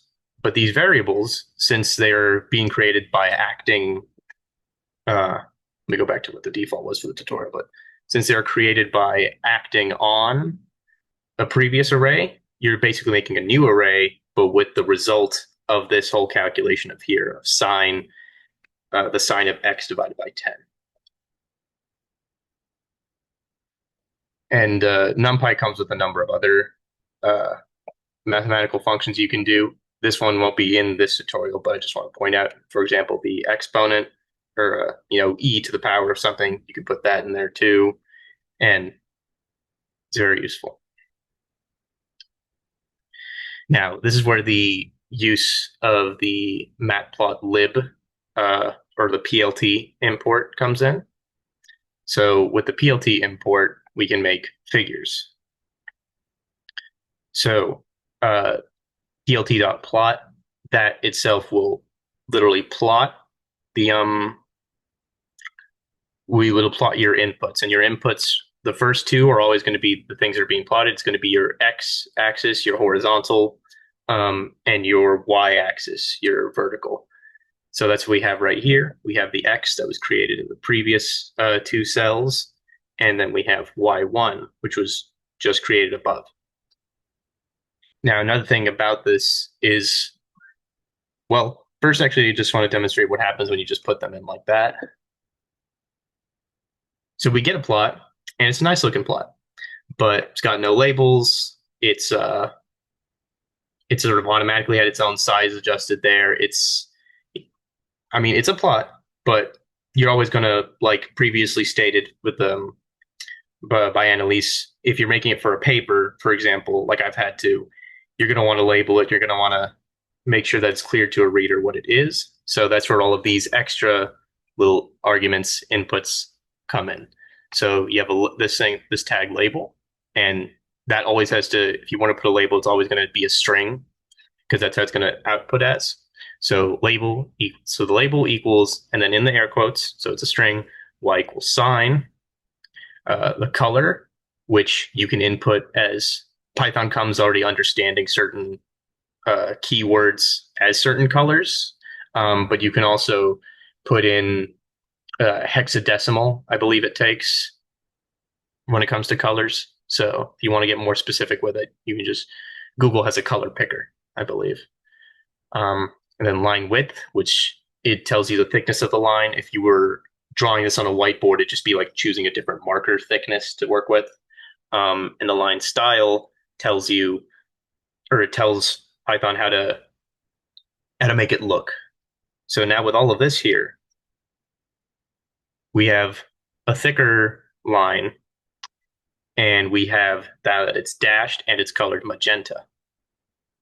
And well, one thing you're probably wondering is, I put a label on it, why don't I see it? Well, let's just add this other plot to get the complete view, and then when you type plt.legend with the close parentheses, when a function doesn't take any inputs, you're always going to have to put the closing parentheses at the end. That's just how the syntax of Python works. But yeah, with all of that, now when you include plt.legend, you see that Python automatically determines where it might be best to put it. Sometimes you want to change that.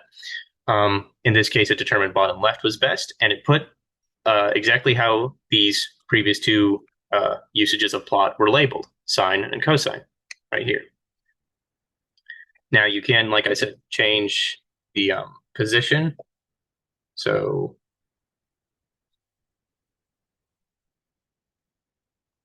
I think that should work. Okay. It's been a bit stiff. I had to do this specifically, but for example, like I said, you can change where you want the legend to be. No one's really going to want it in the center, but center is one of the keywords that it can take, as long as you type loc equals. And you can also change, consequently, the font size involved too. So we can see here, this is font size 14. We try 8, smaller. You see the tiny little font now. Let's try 24, just supersize that thing. Now your axis labels are huge. So again, you just want to pick one that looks nice. I think the original was 14, so there you go. All right, so now we're gonna use a different array than what we initially had. This one here is only going to be from 0 to 1, but again, it's going to be spaced by 0.01. So if we try that, you can see, once again, you get all the way just until right before it becomes 1. But each index is spaced by 0.01. So again, we're going to be operating on each of these. We're going to be operating on the X array in a number of different ways. Another mathematical function that NumPy comes with is the logarithmic function.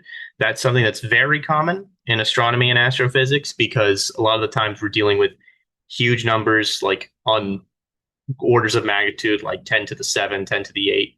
These are huge. And so one way to make it more easy to understand what's going on and just visually appealing is to, make something on a logarithmic function or in a logarithmic scale in some cases. Like you can input here your array into a logarithmic, or you can change the scale. But in this case, we're just going to stick with changing the array direct or the outcome directly.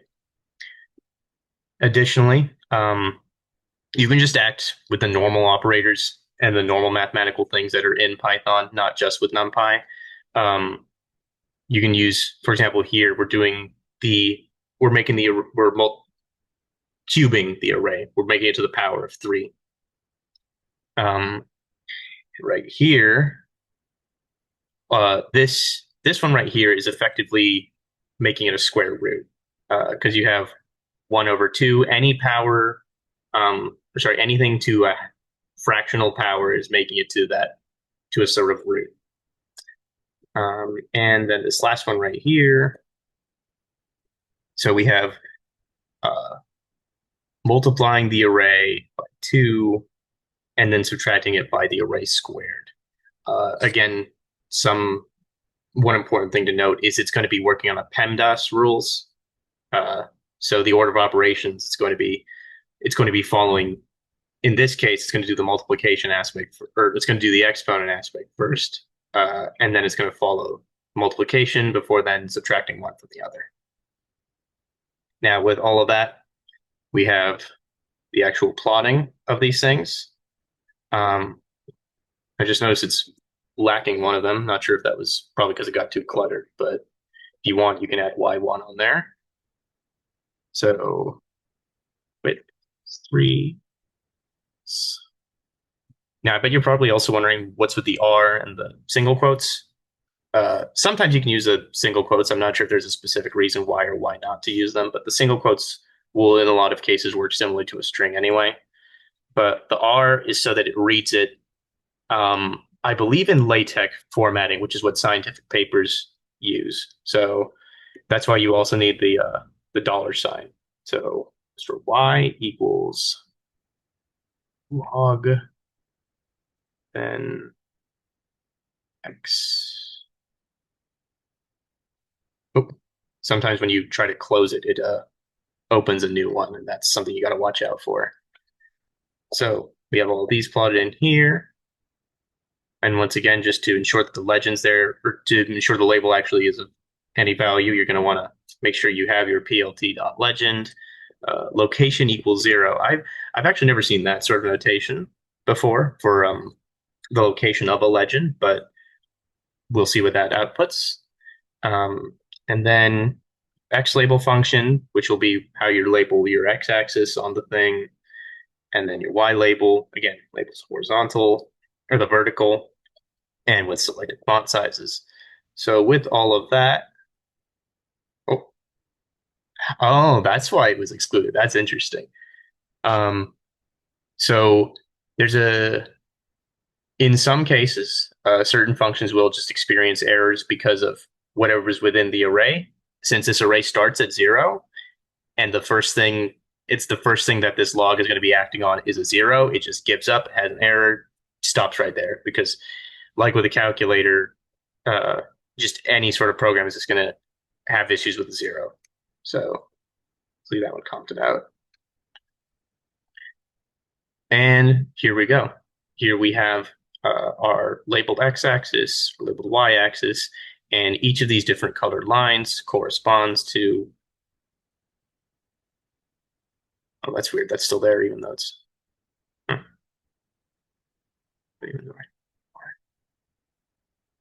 We just comment out the y1 here. Okay. So, as we can see here, this has the functions that don't have an error. So everything except that first one.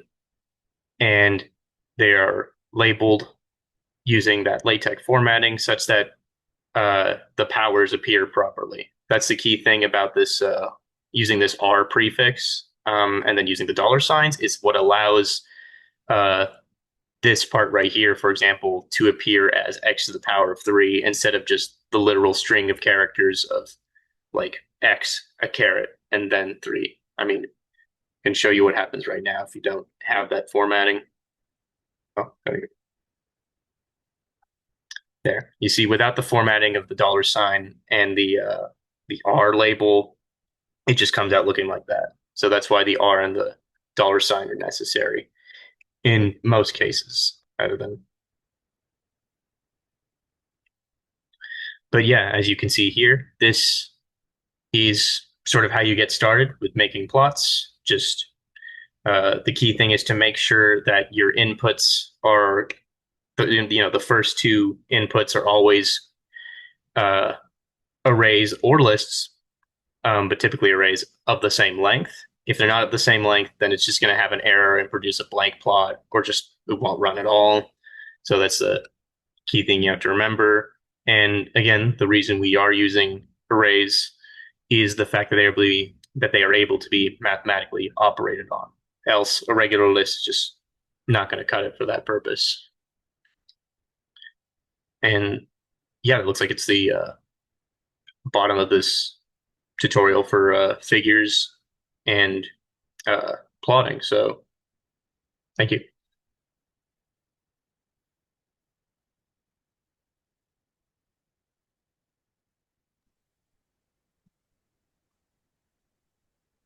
Okay, so first, you all have been asking fantastic questions in the chat. Thank you so much to Sergio, Annalise, and Aparajito for answering questions, and of course for leading the notebooks and the discussion session on the components of a research paper. Sergio, is there anything else you'd like to add before we take our break? No, I don't think so. Brilliant. Thank you so much. If you have any other questions about Notebook 2, please add them in the chat. So we are now heading into our break time here. We're going to take a short 5-minute break, and then we will return to begin our second astrophysics discussion, Understanding Stars, which will be led by Lordrick Kahinga, then followed by Notebook 3, also led by Lordrick Kahinga. Thank you all so much. See you back here in 4.5 minutes. Thank you, Sergio. That was fantastic.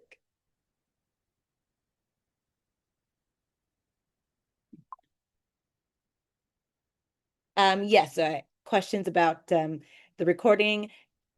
I will share the recording a few hours after we finish the tutorials. It will be sent to everyone who is here today and who registered, along with a transcript of the chat where all the questions and answers from our mentors and subject matter experts are, in case you need those.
Okay, welcome back, everyone.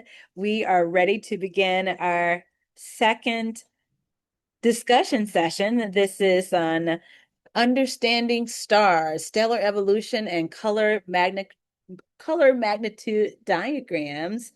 And this is going to be discussed by Lordrick Kahinga. Yes, Lordrick, let me stop my share. There you are, Lordrick. Hi, and welcome.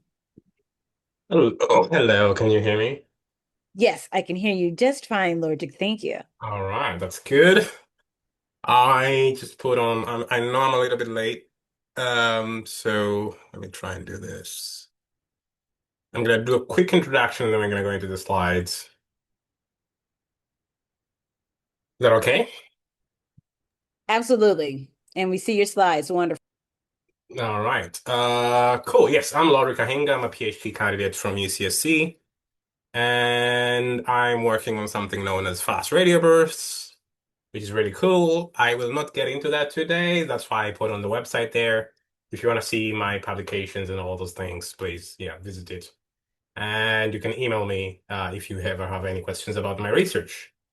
But on the topic today, I'm going to confirm again. I think now you can see this full screen stars.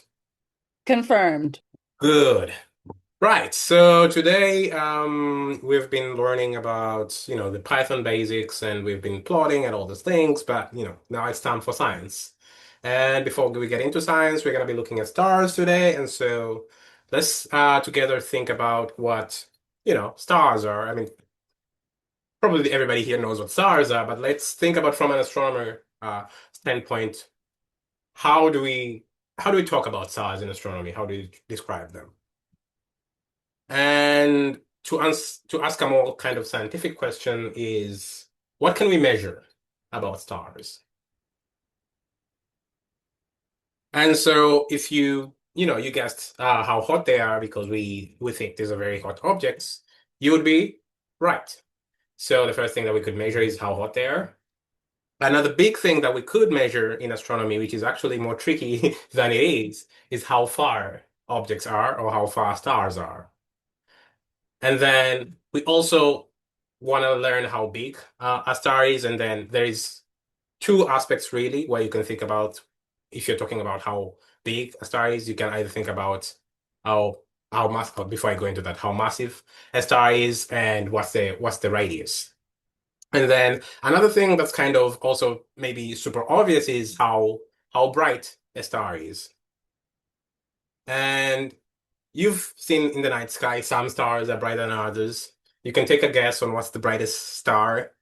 Well, not the brightest, at least the apparently brightest. And that would be if you could put Jamika, can we get responses in chat? Do we have time for that? I like interactive classes. I do know. And yes, people can respond in the chat. They just can't unmute themselves. Okay, yes. Can people kind of guess what the Okay, all these are very good guesses. Yes. Anybody else? The brightest one. Exactly. That's a very good answer. I think that's Gavin. Yes, the sun. It's out right now. It's the brightest one. I know. I was also asked once in like a quiz or something. I was like, It's kind of a trick question. yeah, what's the closest star? And I went, oh, Proxima Centauri. And turns out, no, it's the sun. It's the one right next to us. Yeah. Yeah. All right, cool. So, how bright something is. And so, let me see. And then we're going to be talking a lot about color today. And so, color in the colloquial sense is, whatever blue, green, and you can tell that in stars. But from a scientific standpoint, this means a few different things, which we're gonna, well, not a few different things. It's kind of something distinct, which essentially we are trying when we're observing any object, including yourself. Everything kind of emits radiation at different wavelengths, and a specific difference between two amount of light or amount of energy emitted in a particular frequency is what we define as color in astronomy. And we'll go through a lot of that today. But basically, this is what we can measure about stars, and we can do a lot of science just from looking at these things. And so, kind of let's now get into it a little bit more scientific. When we think about how hot a star is, we're going to be using units of Kelvin to measure the temperature. When we think about distance, in this case, we are going to be using parsecs, which is a funny unit. You should probably look up the history of how we think about of how this distance is kind of why this is the proper distance to use for stars nearby. Um, there are other distances. You could measure things in kilometers. You could measure things in light years. It depends on the scales of what you're talking about. But for our case today, when we're talking about stars, we will be using parsecs. When we're talking once again of how big a star is, we'll be thinking about radius in meters in this case. And then when you're talking about mass, we will measure you could measure it in kilograms, the same way you measure everything else. But when you have really massive objects such as stars, we usually like to think of things as solar masses. And so how much massive is this particular star compared to our very own sun, which is why I kind of led of what's the brightest star in the object that's close to us. And so a lot of units are actually measured in solar units. We will talk about magnitude, which is a measure of how bright something is. This is kind of a little bit confusing when you hear of it first. Negative numbers are brighter, and positive numbers are even fainter, can be a little bit confusing. But we will be measuring brightness in terms of magnitudes, and so you'll hear astronomers all the time say something like, "It's an 18 mag star," or "It's a 15 mag star," or "It's a -2 mag star." All of those kind of measures are kind of this measure of brightness. And confusingly, there is apparent brightness and intrinsic brightness, which you can kind of just think about. Something can be very bright, but if it's super far away, it's gonna appear faint. Something that's not super bright, if it's close to you, it's gonna appear brighter than something that maybe is intrinsically bright, but it's super far away. And so astronomers use this term. Oh, before we go into luminosity, and use these terms as apparent magnitude and absolute magnitude. The absolute magnitude is actually kind of a scale where we set what, assuming each star is 10 parsecs away, how bright it is. But all this is measured in units of magnitude. And then we have luminosity, which is closely related to the thing I was saying about the intrinsic brightness, which is exactly how much energy are you releasing how much energy a star is releasing at unit time, which is in seconds. And so you could measure that in the same units of power, energy per second. Or you could measure it in solar luminescence. Once again, these are, very luminous objects. They release a lot of energy. And so it's easier to think of them in how much, what factor compared to how much the sun is releasing, are they releasing this energy? And that's what we call luminosity. And then once again, we come back to this term color. You're going to hear it a lot today. Once again, it's not the normal color that you kind of know of, but it's kind of an astronomic measurement, which, as I mentioned earlier, is basically a difference in the flux. Now, once again, that's another buzzword. Flux is just amount of energy, essentially. Not exactly, but essentially amount of energy in each particular wavelength.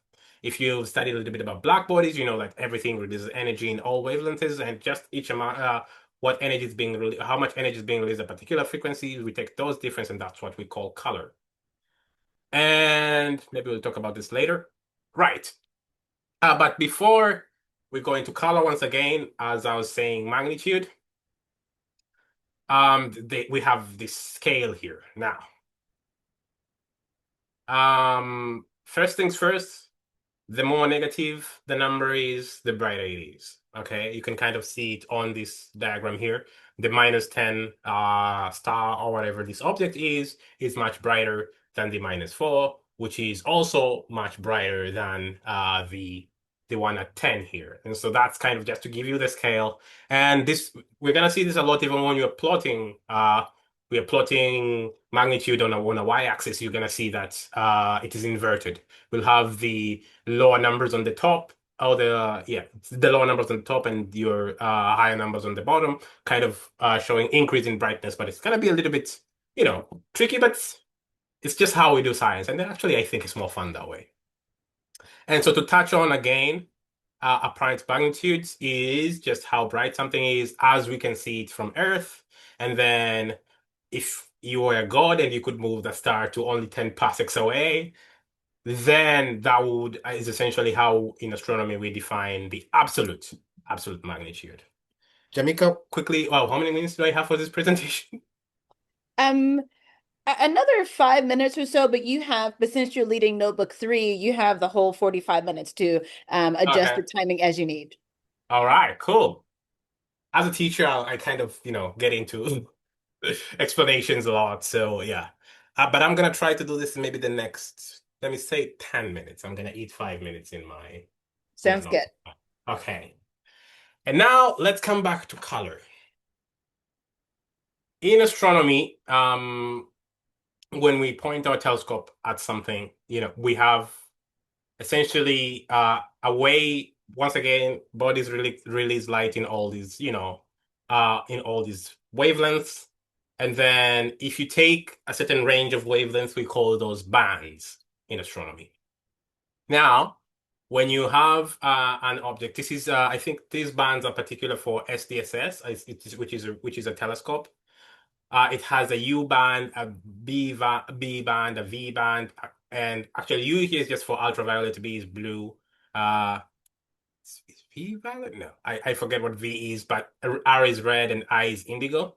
So these are just certain wavelengths where we define. And so when you have your instrument, you can use what we call filters, which essentially just blocks out light from every other wavelengths and then only measure light from each particular wavelength. And so from that notion means we can measure exactly how much light is coming from from what particular wavelength in a star. And so once again, when we want to measure color, just one way we can define this, we can take the difference between any two bands. But one, for example, here is defined as the difference between how much light we're getting from a particular star in the V band and how much light we're getting from the star in the I band. And so once again, we can measure the magnitude in any of these bands. And so if you measure the magnitude in V, and then you measure the magnitude in I, and you subtract those, that will give you color. That's essentially what we mean by color. And so in this particular case, if your value of MV minus MI is large, then we say your star is redder. And then if your value is small, we say your star is bluer. That's gonna make sense in a few slides. Once again, here are those bands from the Sloan Digital Sky Survey. This is basically just every telescope, every instrument has kind of its own defined filters and its own defined bands. And so just to illustrate, for example, here, you can see that the sun is very bright in green. Now, you may ask me, why is the sun not green in the sky? That's a much more complicated question, but we can talk about it later. And so if you just look at this green band over here, the sun has more flux in this green band, but there is another star known as Vega, which is maybe not as bright in the green band as the sun is. And then you can look at this particular star M55I, which is very bright in the Z band, but it's not, but the sun isn't, and neither is Vega. And so you can kind of get the idea of we are measuring how much flux, we're measuring how much energy, and we're measuring, and we can then infer what's the magnitude of each star in a particular band. Now, before I go on, there's something I forgot to mention here.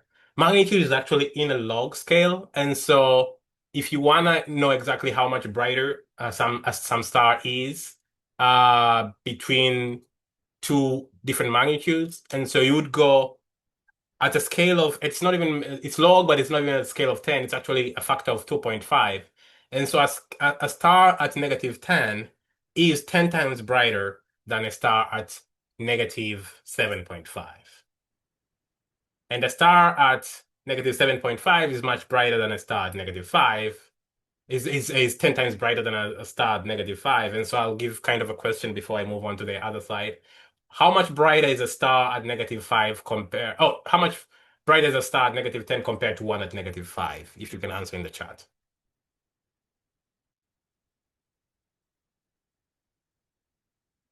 Exactly.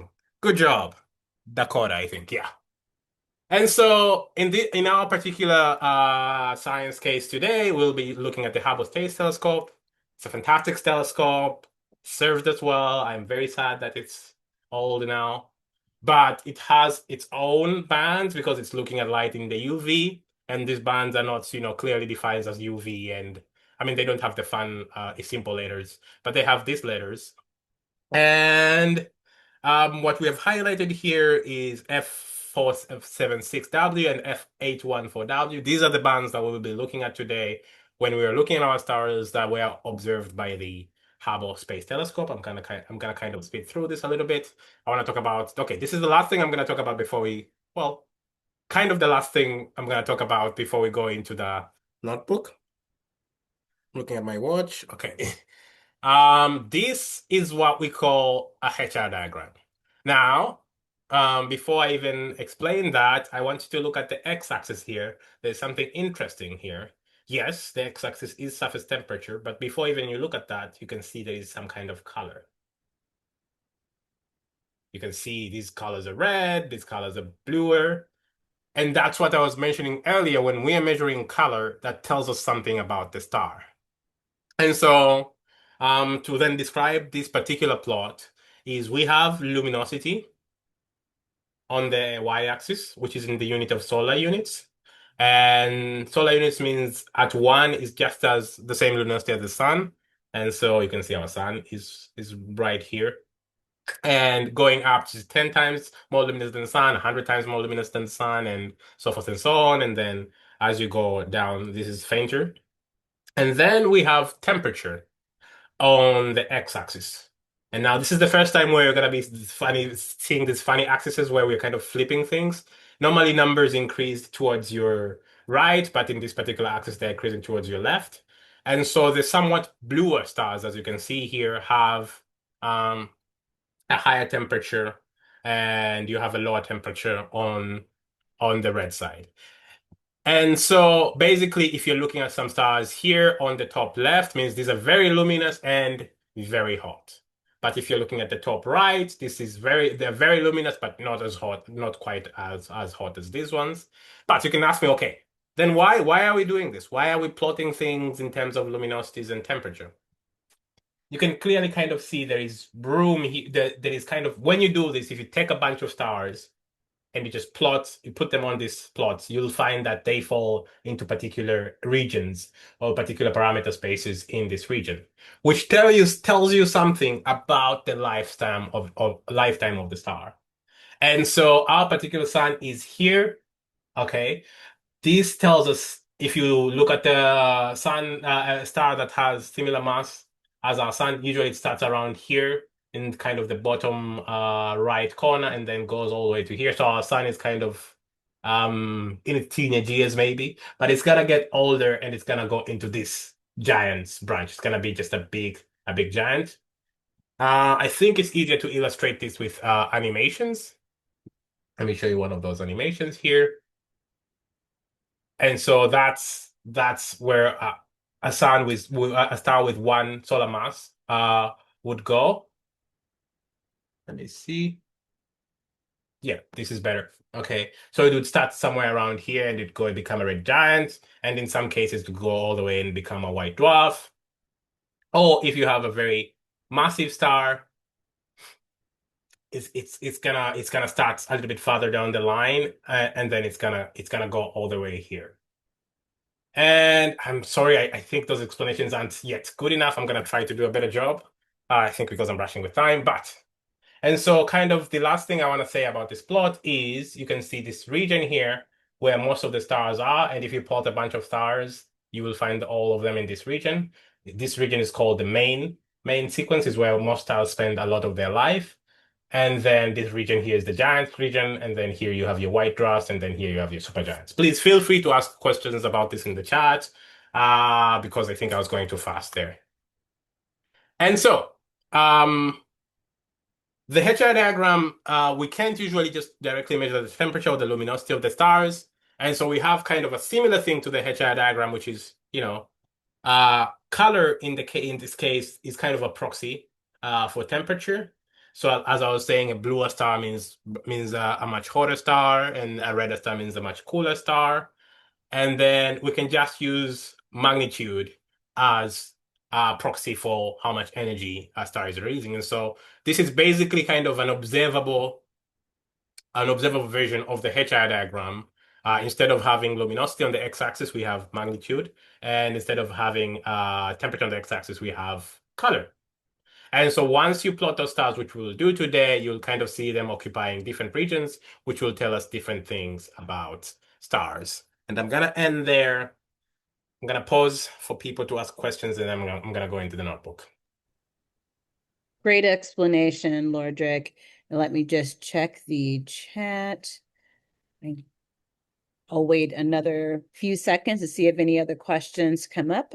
Otherwise, Annalise and Sergio have added some very helpful links here, in addition to everything that you shared, Lordrick, to just extend a little bit on the topics that you covered. Okay. I don't see any more questions coming, Lordrick. Please feel free to proceed. All right. Now, I must confess, I haven't seen this notebook in a second, so bear with me. But I hope it's all gonna go well. Okay. So first things first. I hope everybody who has this notebook open. Oh, am I sharing the notebook? I hope I am. Oh, yes, Am you are. We Okay, can see you. good. We can show you. Yeah, okay. And Exactly. so what I would like you to look at first is kind of in the data folder. We have a bunch of data here. And let's open this Keck HST data. And this is a text file. It's one of the simpler ways we astronomers store data. There's many ways you'll encounter something known as FITS files if you ever, want to work with astronomy. But here, basically, this is just your simple, this first row here is just telling you the columns. You can see we have a bunch of columns here, 1, 2, 3, 4, 5, 6, 7, 8. And each of these descriptions here is just telling us which column is giving us which information. And so first things first, everything after row 3 here is information about the particular star. Okay? And so we have many stars. Now, what do the rows mean? We have RA here, which is short for right ascension. This is basically just a coordinate system in the sky of how astronomers point at something in the sky. And so we have right ascension and declination. It's basically kind of longitude, latitude, but in the night sky. And so this particular star is at this longitude and this latitude in the sky. And then we have another column here, which is my Greek is not good. I think it's psi and eta. These are also coordinate systems, but because we are looking at I forgot to mention, we're looking at the Andromeda Galaxy. And so this is just a second coordinate system, kind of if you assume your origin is at the center of the Andromeda Galaxy, this is those other coordinates as defined in psi and eta. We will use this, I think, in a notebook tomorrow, probably in simulations of disks or something like that. We won't need them today. But what we will be looking at is F475W and F4814W. Does anybody remember what these are?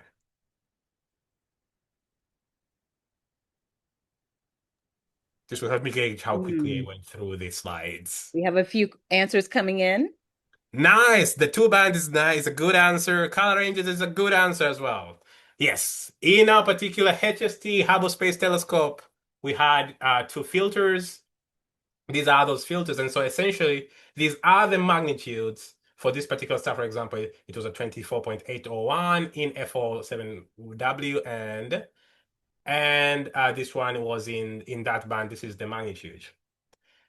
And so these are basically the columns we're going to be, working most on today, because we're just looking at the color of the two of the stars. And then there's another column here, V, which, as you can guess, it's given in kilometers per second, so it's obviously velocity. We won't be using that today, but we do have another column for that here. I think probably we'll use it tomorrow. And then, as in everything in astronomy, we have the error of the measurements.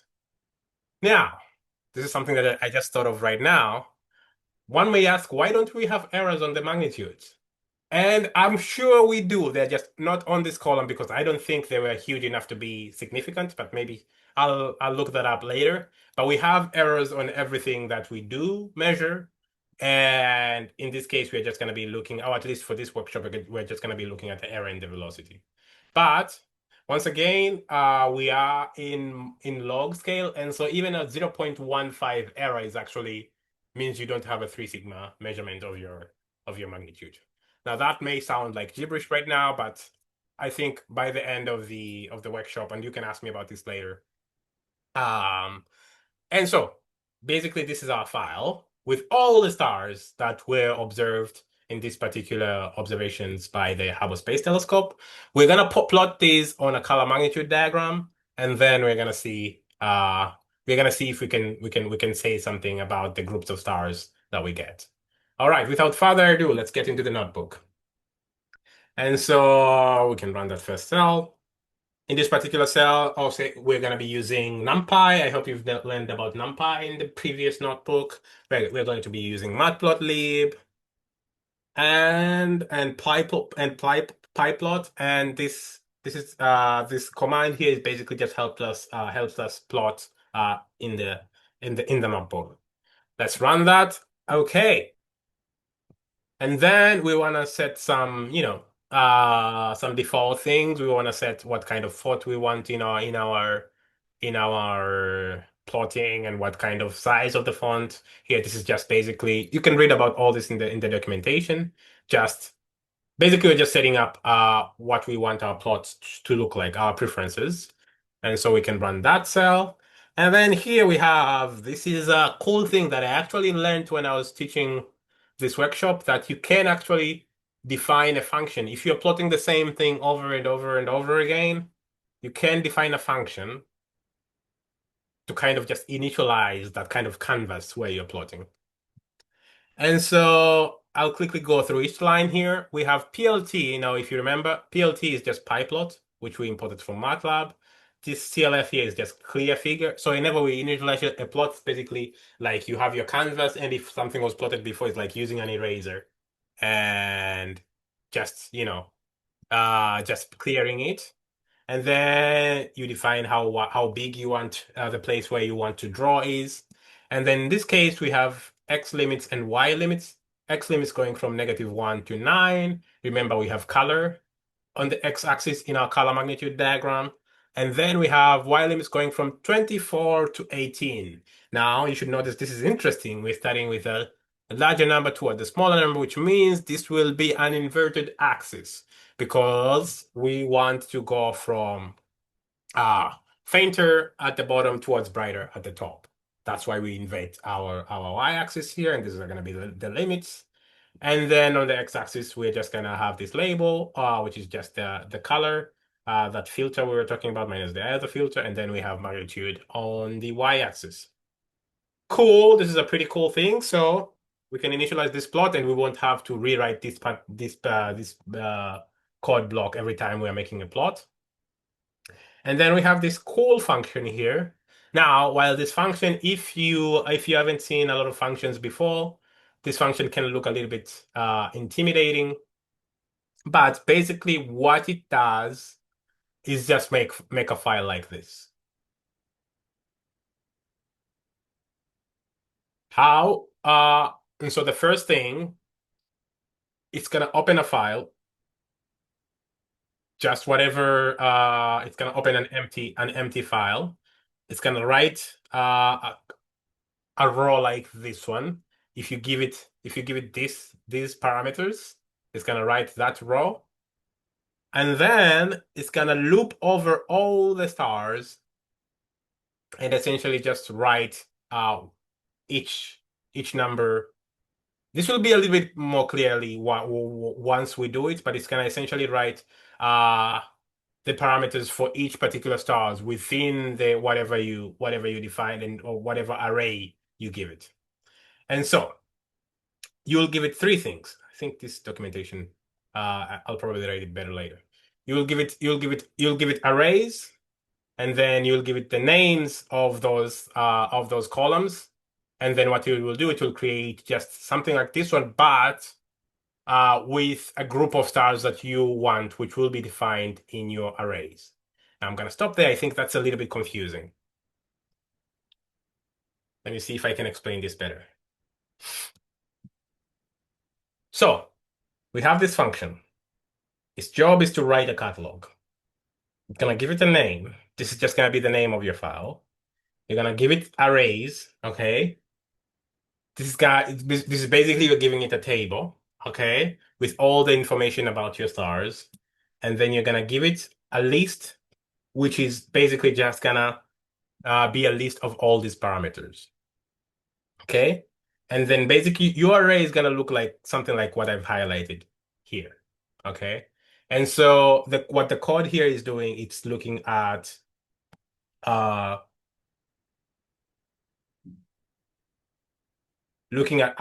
each param and each stars and just loop all over all the stars and just write each line.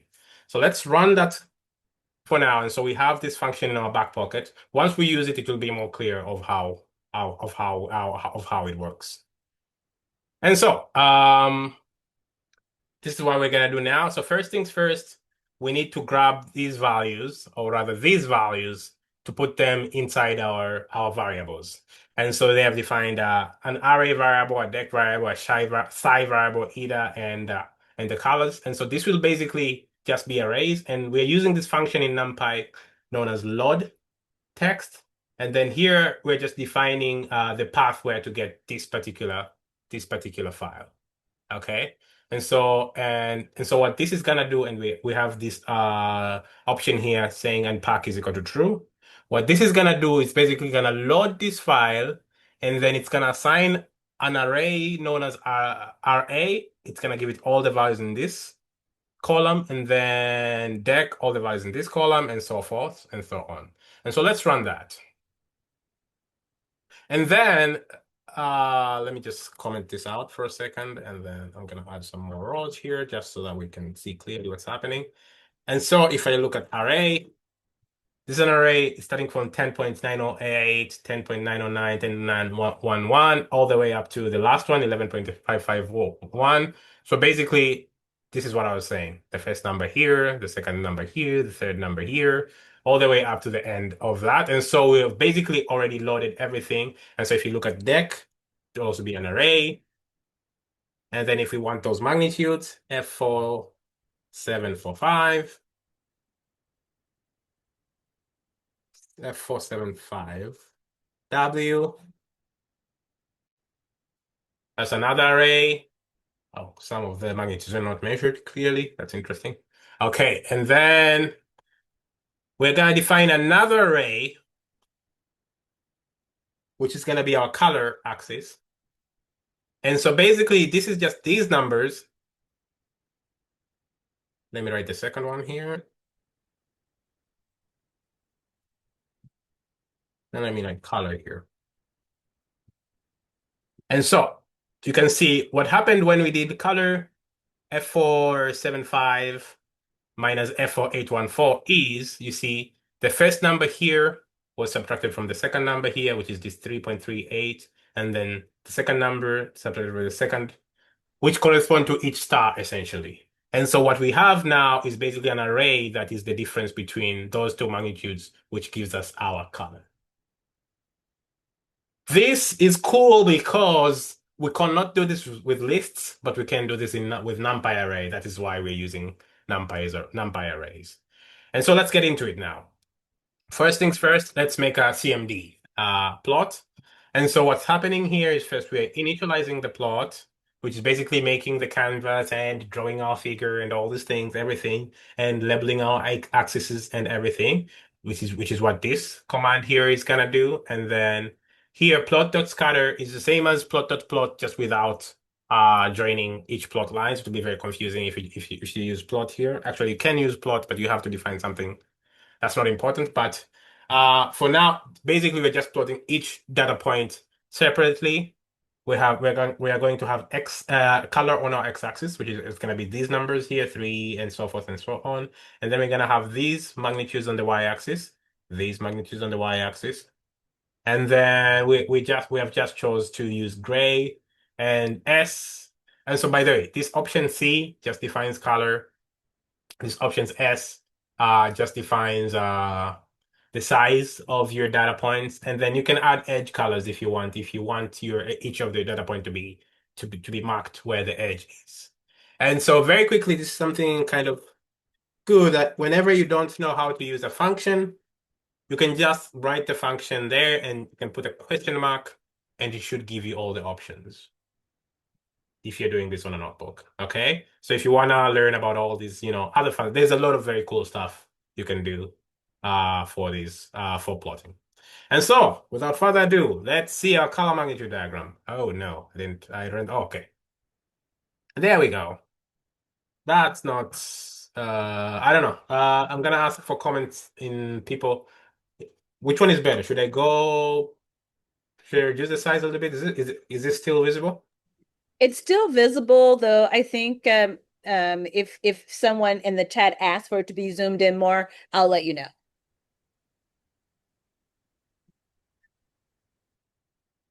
Okay, I see there's a question. Which file are you trying to find? Yes, Gwendolyn posted that she couldn't find the file, so I was trying to find out which file she was trying to look for. Okay, and I But think you are saying I should zoom in more. yes, Okay. no worries. I'm sure Okay. Pargito and Annalise and Sergio will assist Okay. her. Thank you, Lord. All right, cool. Okay, so we have a color magnitude diagram. Now, the first thing you should notice is that we have a lot of stars here. Once again, the magnitude, you can see we have a bigger number at the bottom and the numbers are decreasing going to the top. This just means you're getting brighter, as you're going up in this y-axis. The x-axis is well behaved this time. It's not doing fancy things. Oh, But on the Lord, x-axis, yeah. I apologize. I raised my Mm. hand, but I know you probably couldn't see me. We Okay. did have a request to zoom in a bit more. A bit more than this. Yes. All right. I almost wanna send this to a different. Can I? Give me 1 second. Thank you, Lordrick. We appreciate you Yeah, accommodating the request. I want to put this plot on a different page so that it's clearly visible first, and then can I save it?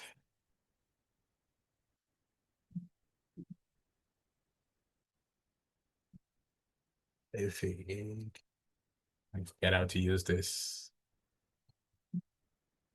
Let me do this. I'm gonna just grab it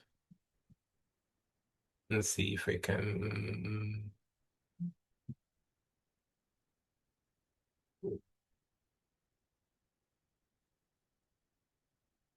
Because I kind of want to see the whole plot at the same time, but I also don't want to compromise the size. Right. Yeah. So Thank let me you. let me try and do that. Ooh. Okay.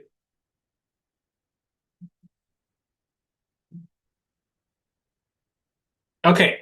Let's just talk about this plot for now. Do people see the plot Yes. and the axes? Yes.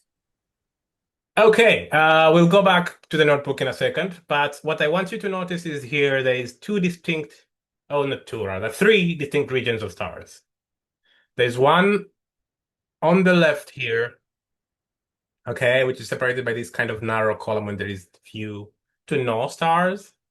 And then there is another kind of cluster at the bottom here, okay? And then there is another kind of the rest of them, which are kind of clustered over here. Now, I think why we do column magnitude diagrams are kind of a proxy of the HI diagram. In this particular column magnitude diagram, the stars on the left here are actually your main sequence stars. And then the stars at the bottom here are your RGB stars, which is kind of red giant branch stars. And then at the top here are your AGB stars. Now I know I didn't define most of those today, but I think we'll leave links and we can people can ask questions. Also, I don't study stars, so I don't know as much as I would like in that case in terms of how to describe those stars. But for this particular exercise, what we're going to try to do is essentially build catalogs for these three groups of stars. Okay, let's see how we can do that from the notebook. I'm gonna close this. All right, and then now I'm gonna make this as big as I can. Oh no, why is it not working anymore? All right, let's go. How's that? Brilliant. All right.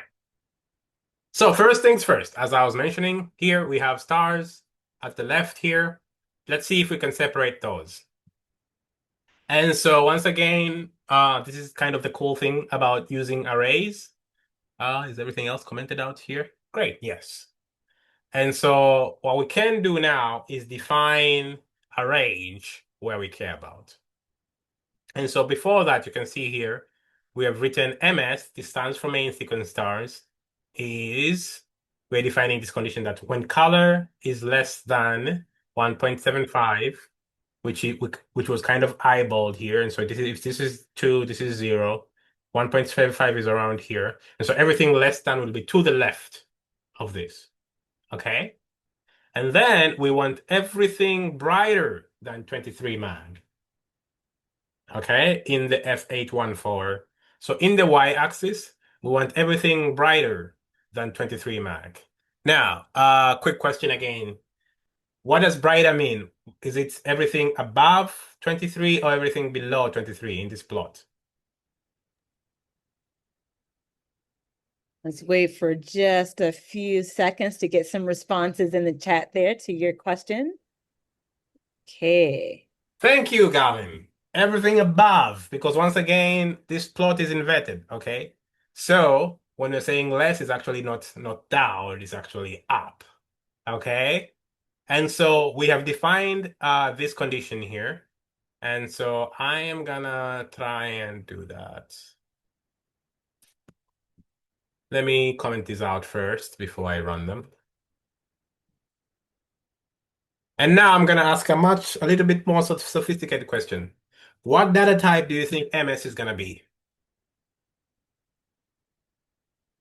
It's gonna be an array. Okay, let me help you with that. It's gonna be an array, that's for sure, because there's stars. But what's the data type of the arrays or the values inside the array?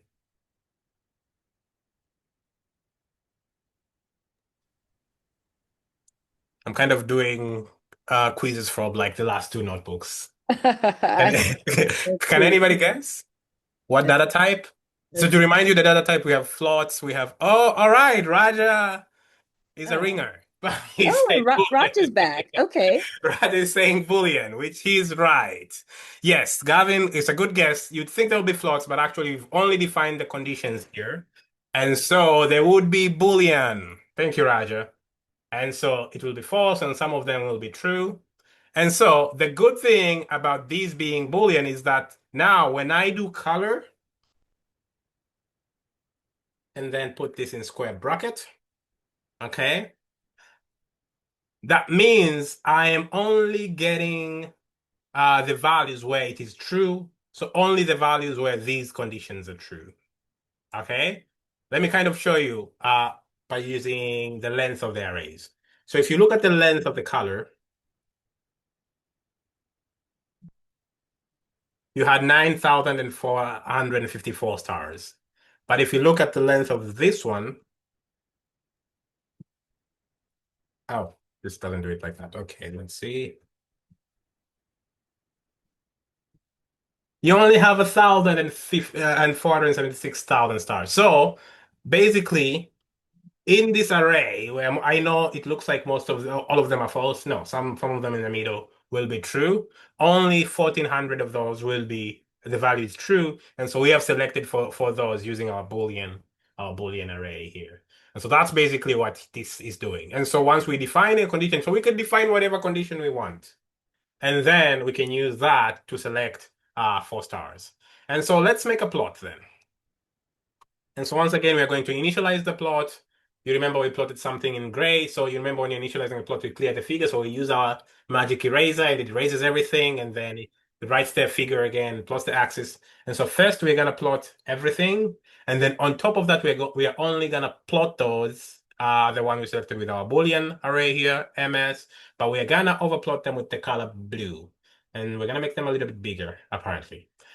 And then we're gonna add text. So by the way, if you want to add text in a figure, you can also kind of do the same thing I was talking about earlier, where if you don't know what this means, you can just plot those text question mark here to tell you everything about how to use that particular function. And so yeah, let's plot it and then let's see what happens. Very cool. So we plotted everything, and then on top of that, we plotted these main sequence stars, which are now blue.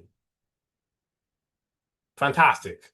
So then now that we have this, because let's say we want to work with main sequence stars, so we want to make a file like this one. And so what we would do then is just write a catalog. Essentially just writing a text file.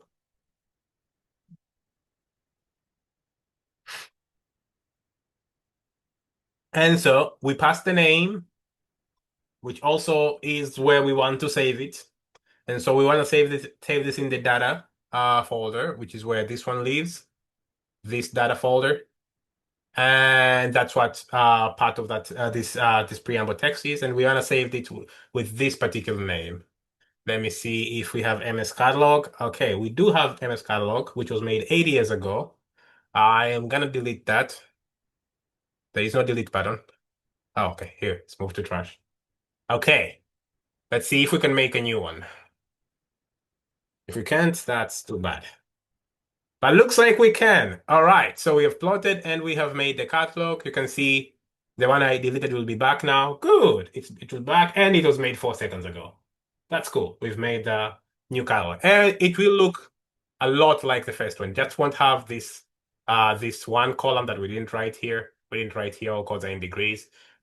That first line, which is why I say this will be easier to explain once we have made the catalog. That first line is just writing this first row with the params where we entered. Where do we run the function? Oh my God. Right. And so we entered this list of parameters. Okay. And the string to write that. And so we wrote that first row here. Okay. And then we basically looped through the array. Where we looped through the array. So basically we just gave it array. Do you remember these arrays? Array, dec, and psi, and everything. But now, which is very cool, we are just using, yeah, here is array. Where's array? Oh, I've lost array. Let me make array again. This is array. This is array with all the stars, the 9,000 and something stars. And so once you do ms here, we're only taking the array for only those stars for which the condition we have defined. And so let me come back here now to our code. And so we have taken the main sequence array, main sequence dec, main sequence psi, and eta, and the magnitudes, and v, and the velocity error. So now we have, this is essentially how we built this catalog, by looping through the arrays and looping through the stars, looping through each of the columns. And so we've done a really good job of making this particular catalog with the blue stars. Can we do it with the red stars? That means we'll have to define some kind of conditions for which we are only picking. We could go and say just less than, I don't know, anything fainter than 21, but that would, and anything kind of bright, kind of with a more color than 1.75. Let's see what that would look like. Okay, so let me take this and copy. And let me put it there. Okay, these are RGBs. Okay, let's say colors greater than 1.75. And anything fainter. Which sign do I use if I want to go fainter? Less than or greater than? Let's see if we get some responses here in the chat. And quick question, is it okay if I go like 5 minutes over? Yes, yes, please. We're very close to the end though. I promise. We're very close to the end. Okay. I Yeah. think they may need a little nudge on this one to respond, Lordrick. Can you Okay. give us a clue? Okay. Remember, in magnitudes, negative numbers are brighter or smaller numbers are brighter, and the fainter and larger numbers are fainter. And so I'm writing this condition here.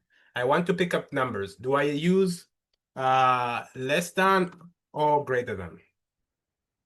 Which one do I use if I want to go fainter? Greater Yeah. than. Thank you, Roger and Owen. Thank you. So we're gonna use greater than. Okay, let's see that. Let's use RGB here because that's gonna give us the Boolean array. RGB here. And Jamika, can you pick a color? Pardon? Can you pick a color? Purple. Okay, purple. Let's do purple. All right, purple. All right. I don't need this for now. Let me comment it out. And let's see what happens. Okay, that didn't work. Oh, it did. I just didn't see. Okay. Oh, so we've gone greater than 23 marks. So maybe that wasn't a good choice. I think we wanted to go like 20.5. Okay, sorry about that. Let's just do 20.5. All right. So, I mean, we've picked them, but we've not done a really good job, have we? We want to go kind of pick this because there's kind of an arc here. Okay. And so one way you could do that is use a quadratic. And so the way you would do that, think about plotting a line here, okay? And picking everything fainter than that. And so the way you would do that is, let me see. Oh, we don't have, oh yeah, there we go. The way you do that is let's define our function better. Okay. Instead of using this, let's use that. Okay. But if you run this, I want to get the error so that you'll be like, oh, we don't have any idea what A is. Or probably want to know what H is and K is either. And so let's define some values of A, H, and K. And so I forget the actual values here. So Okay. K should be 20.5. K should be 20.5. No, K should be K. Yeah, okay. I got Because it. that's the constant, and then everything else Everything else figure is out. We have to figure that out. okay. Let's try this then. Right. So yes, I think thank you, Roger. Roger brought up a great point. So K is basically where your y-intercept is. If you remember anything about quadratic functions. And let's check out the other numbers. Oh wow. Got it on the first try. I don't like that. So I think get it on the first try. Okay, so you can play around with these values of A. Actually, I think I got it on the first try because I kind of remember But the Lodrick, values. it might be useful to try a smaller value of A, Okay. instead of even smaller than 0.1, or try changing the sign of A to minus, just to demonstrate what that does. Okay. I think this is a smaller value of A, and so you'd have wider quadratic, and so it will be taking more of your line will be going like this. Or your quadratic will be going something along those lines if you follow my mouse, or if you can see my mouse. But we tried it with a slightly larger value of, and then we got this quadratic. But we can make it negative, and you can guess what making it negative would do. It would change the shape of our quadratic. You can see this time it's going up. Okay. So I think in conclusion, I want to encourage you to play around with these values of A, H and K. But essentially what you should be thinking about is we're trying to draw a line, okay? And then we're trying to pick values that are either fainter or brighter than that particular line that we define. And so we can define a quadratic, we can define a cubic function. I think here you can do any kind of function that you really, really like, and you can use it to select these stars. And so once again, we can then write a catalog for those stars. So let me use this function here that writes a catalog. Let me put it over at the bottom here. What are we calling this? RGB. And then here, let me RGB.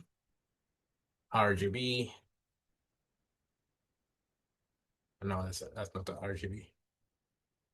RGB. RGB.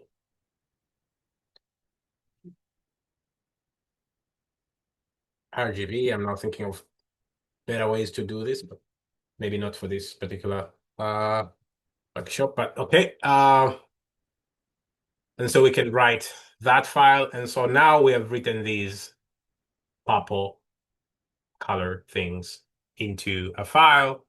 And we can see that file here, RGB catalog, which was made 9 seconds ago. Very cool. And so for the last part, I think you can guess, and I probably, because we're out of time, I won't make people try to guess which one is what, but we can essentially use the same code.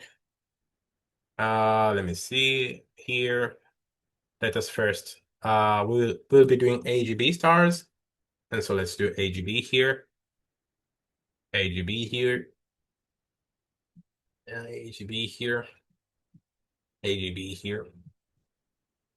AGB here. AGB here. And there. And there. Okay. What we need to change is then this sign here. Now remember, now we're trying to select these stars at the top here. Okay. And so what can we means we want them to be brighter. And so what sign do we have here? Greater than or less than?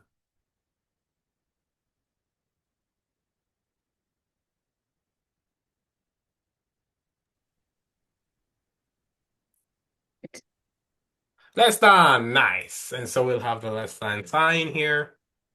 And then let's plot it for, oh, we'll just write it and plot it at the same time. I need another color. Let's say green. Okay, that failed. Why did it fail? The name AGB is not defined. Of course it's not. All right. There we go. And so we have, great job, everybody who said less than. Okay, and so we have all the three, and we have selected all the three, let's say groups of stars, which in this case, these green ones are AGB stars. And so let's plot the whole thing at the same time. And so what I can do, or what I want to do is I want to do that. Let me grab this cutter, plot here. Gotta go back to the first one. Let me put that there. Bang. And then where's the very last one? Oh, wow. Oh, okay. Yeah, that was a happy accident. That was not supposed to work, but it did. Okay. But this is better. Okay. Let me put that here. And just for this notebook to be consistent, but I can't plot it right now. And I'll make my notebook consistent later. Okay, we are missing something. Oh, right. And so let's make this. What was the color? Purple? Yes, purple. Well, we can do red, I guess, because they're red giant branch stars, right? That makes more sense, yes. Yeah, okay. Let me see. What am I missing? I see what I'm missing. Okay, let's define the condition for the red giant stars here. And let's define the condition for our HV stars here.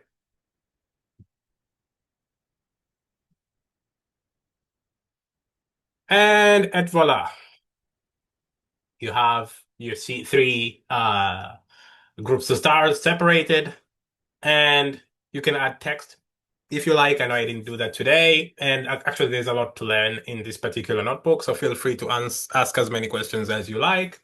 We are sadly out of time. I promised you only take 5 minutes. So I don't know if there's any questions, I'm happy to answer them, or if we can stay a little bit longer, but yeah. Roger has a suggestion there in the chat. Oh, Change okay. A to 0.06. Come again? I didn't see. Oh, I suggest changing to 0.06. Yeah. Oh, So, okay. mhm. Okay. Let's do A is equal to 0.06. We have defined A somewhere lower, so that's let's do it here. 0.6. Oh yeah, that's probably better. Yeah. Thank you, Roger. Yes. I see. Do I see any more questions? No, I don't see any more questions. So let me just check. Oh, Gavin asked, what are the values of H and K? Oh, okay.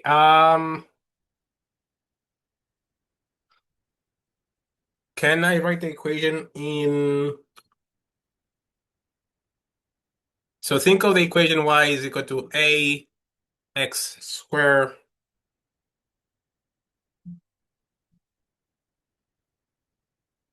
let me see.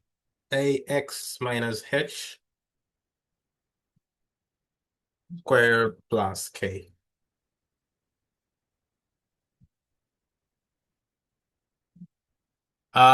This is yes, thank you, Roger. Yeah. This is just kind of a interestingly written a way to write the quadratic equation in a way where we can control how the curve moves. Fantastic. Let me see if there are any more questions. I don't see any more. So I'd like to thank Lordrick for taking us through this last notebook, notebook 3. And I'd like to thank, in fact, all of our mentors. So Lordrick, Sergio, Apargito, and Annalise, who led us through the annotated portion of the research paper. Thank you all so much, participants, for your fantastic questions and comments in the chat. And yes, I will be sharing this recording. This is going to take a while for it to download because it is over 3 hours. So as soon as it is finished, I will do some light editing and share that with everyone who was registered and participated today, as well as the transcript of the chat. Now, I have sent to everyone who's registered, I've already, for tomorrow's session, I have sent the schedule for tomorrow's session. Of course, it is the same timing as today, but of course we will be starting with notebook 4 after we do our third astrophysics discussion session. And so we'll have Sergio back again with us, Apargito, Lordrick, and then Aaron with us tomorrow. So we look forward to you joining us. If you have any questions, of course, most of you have received several emails from me. Please feel free to email me. Otherwise, we will see all of you tomorrow. Thank you so much and take care.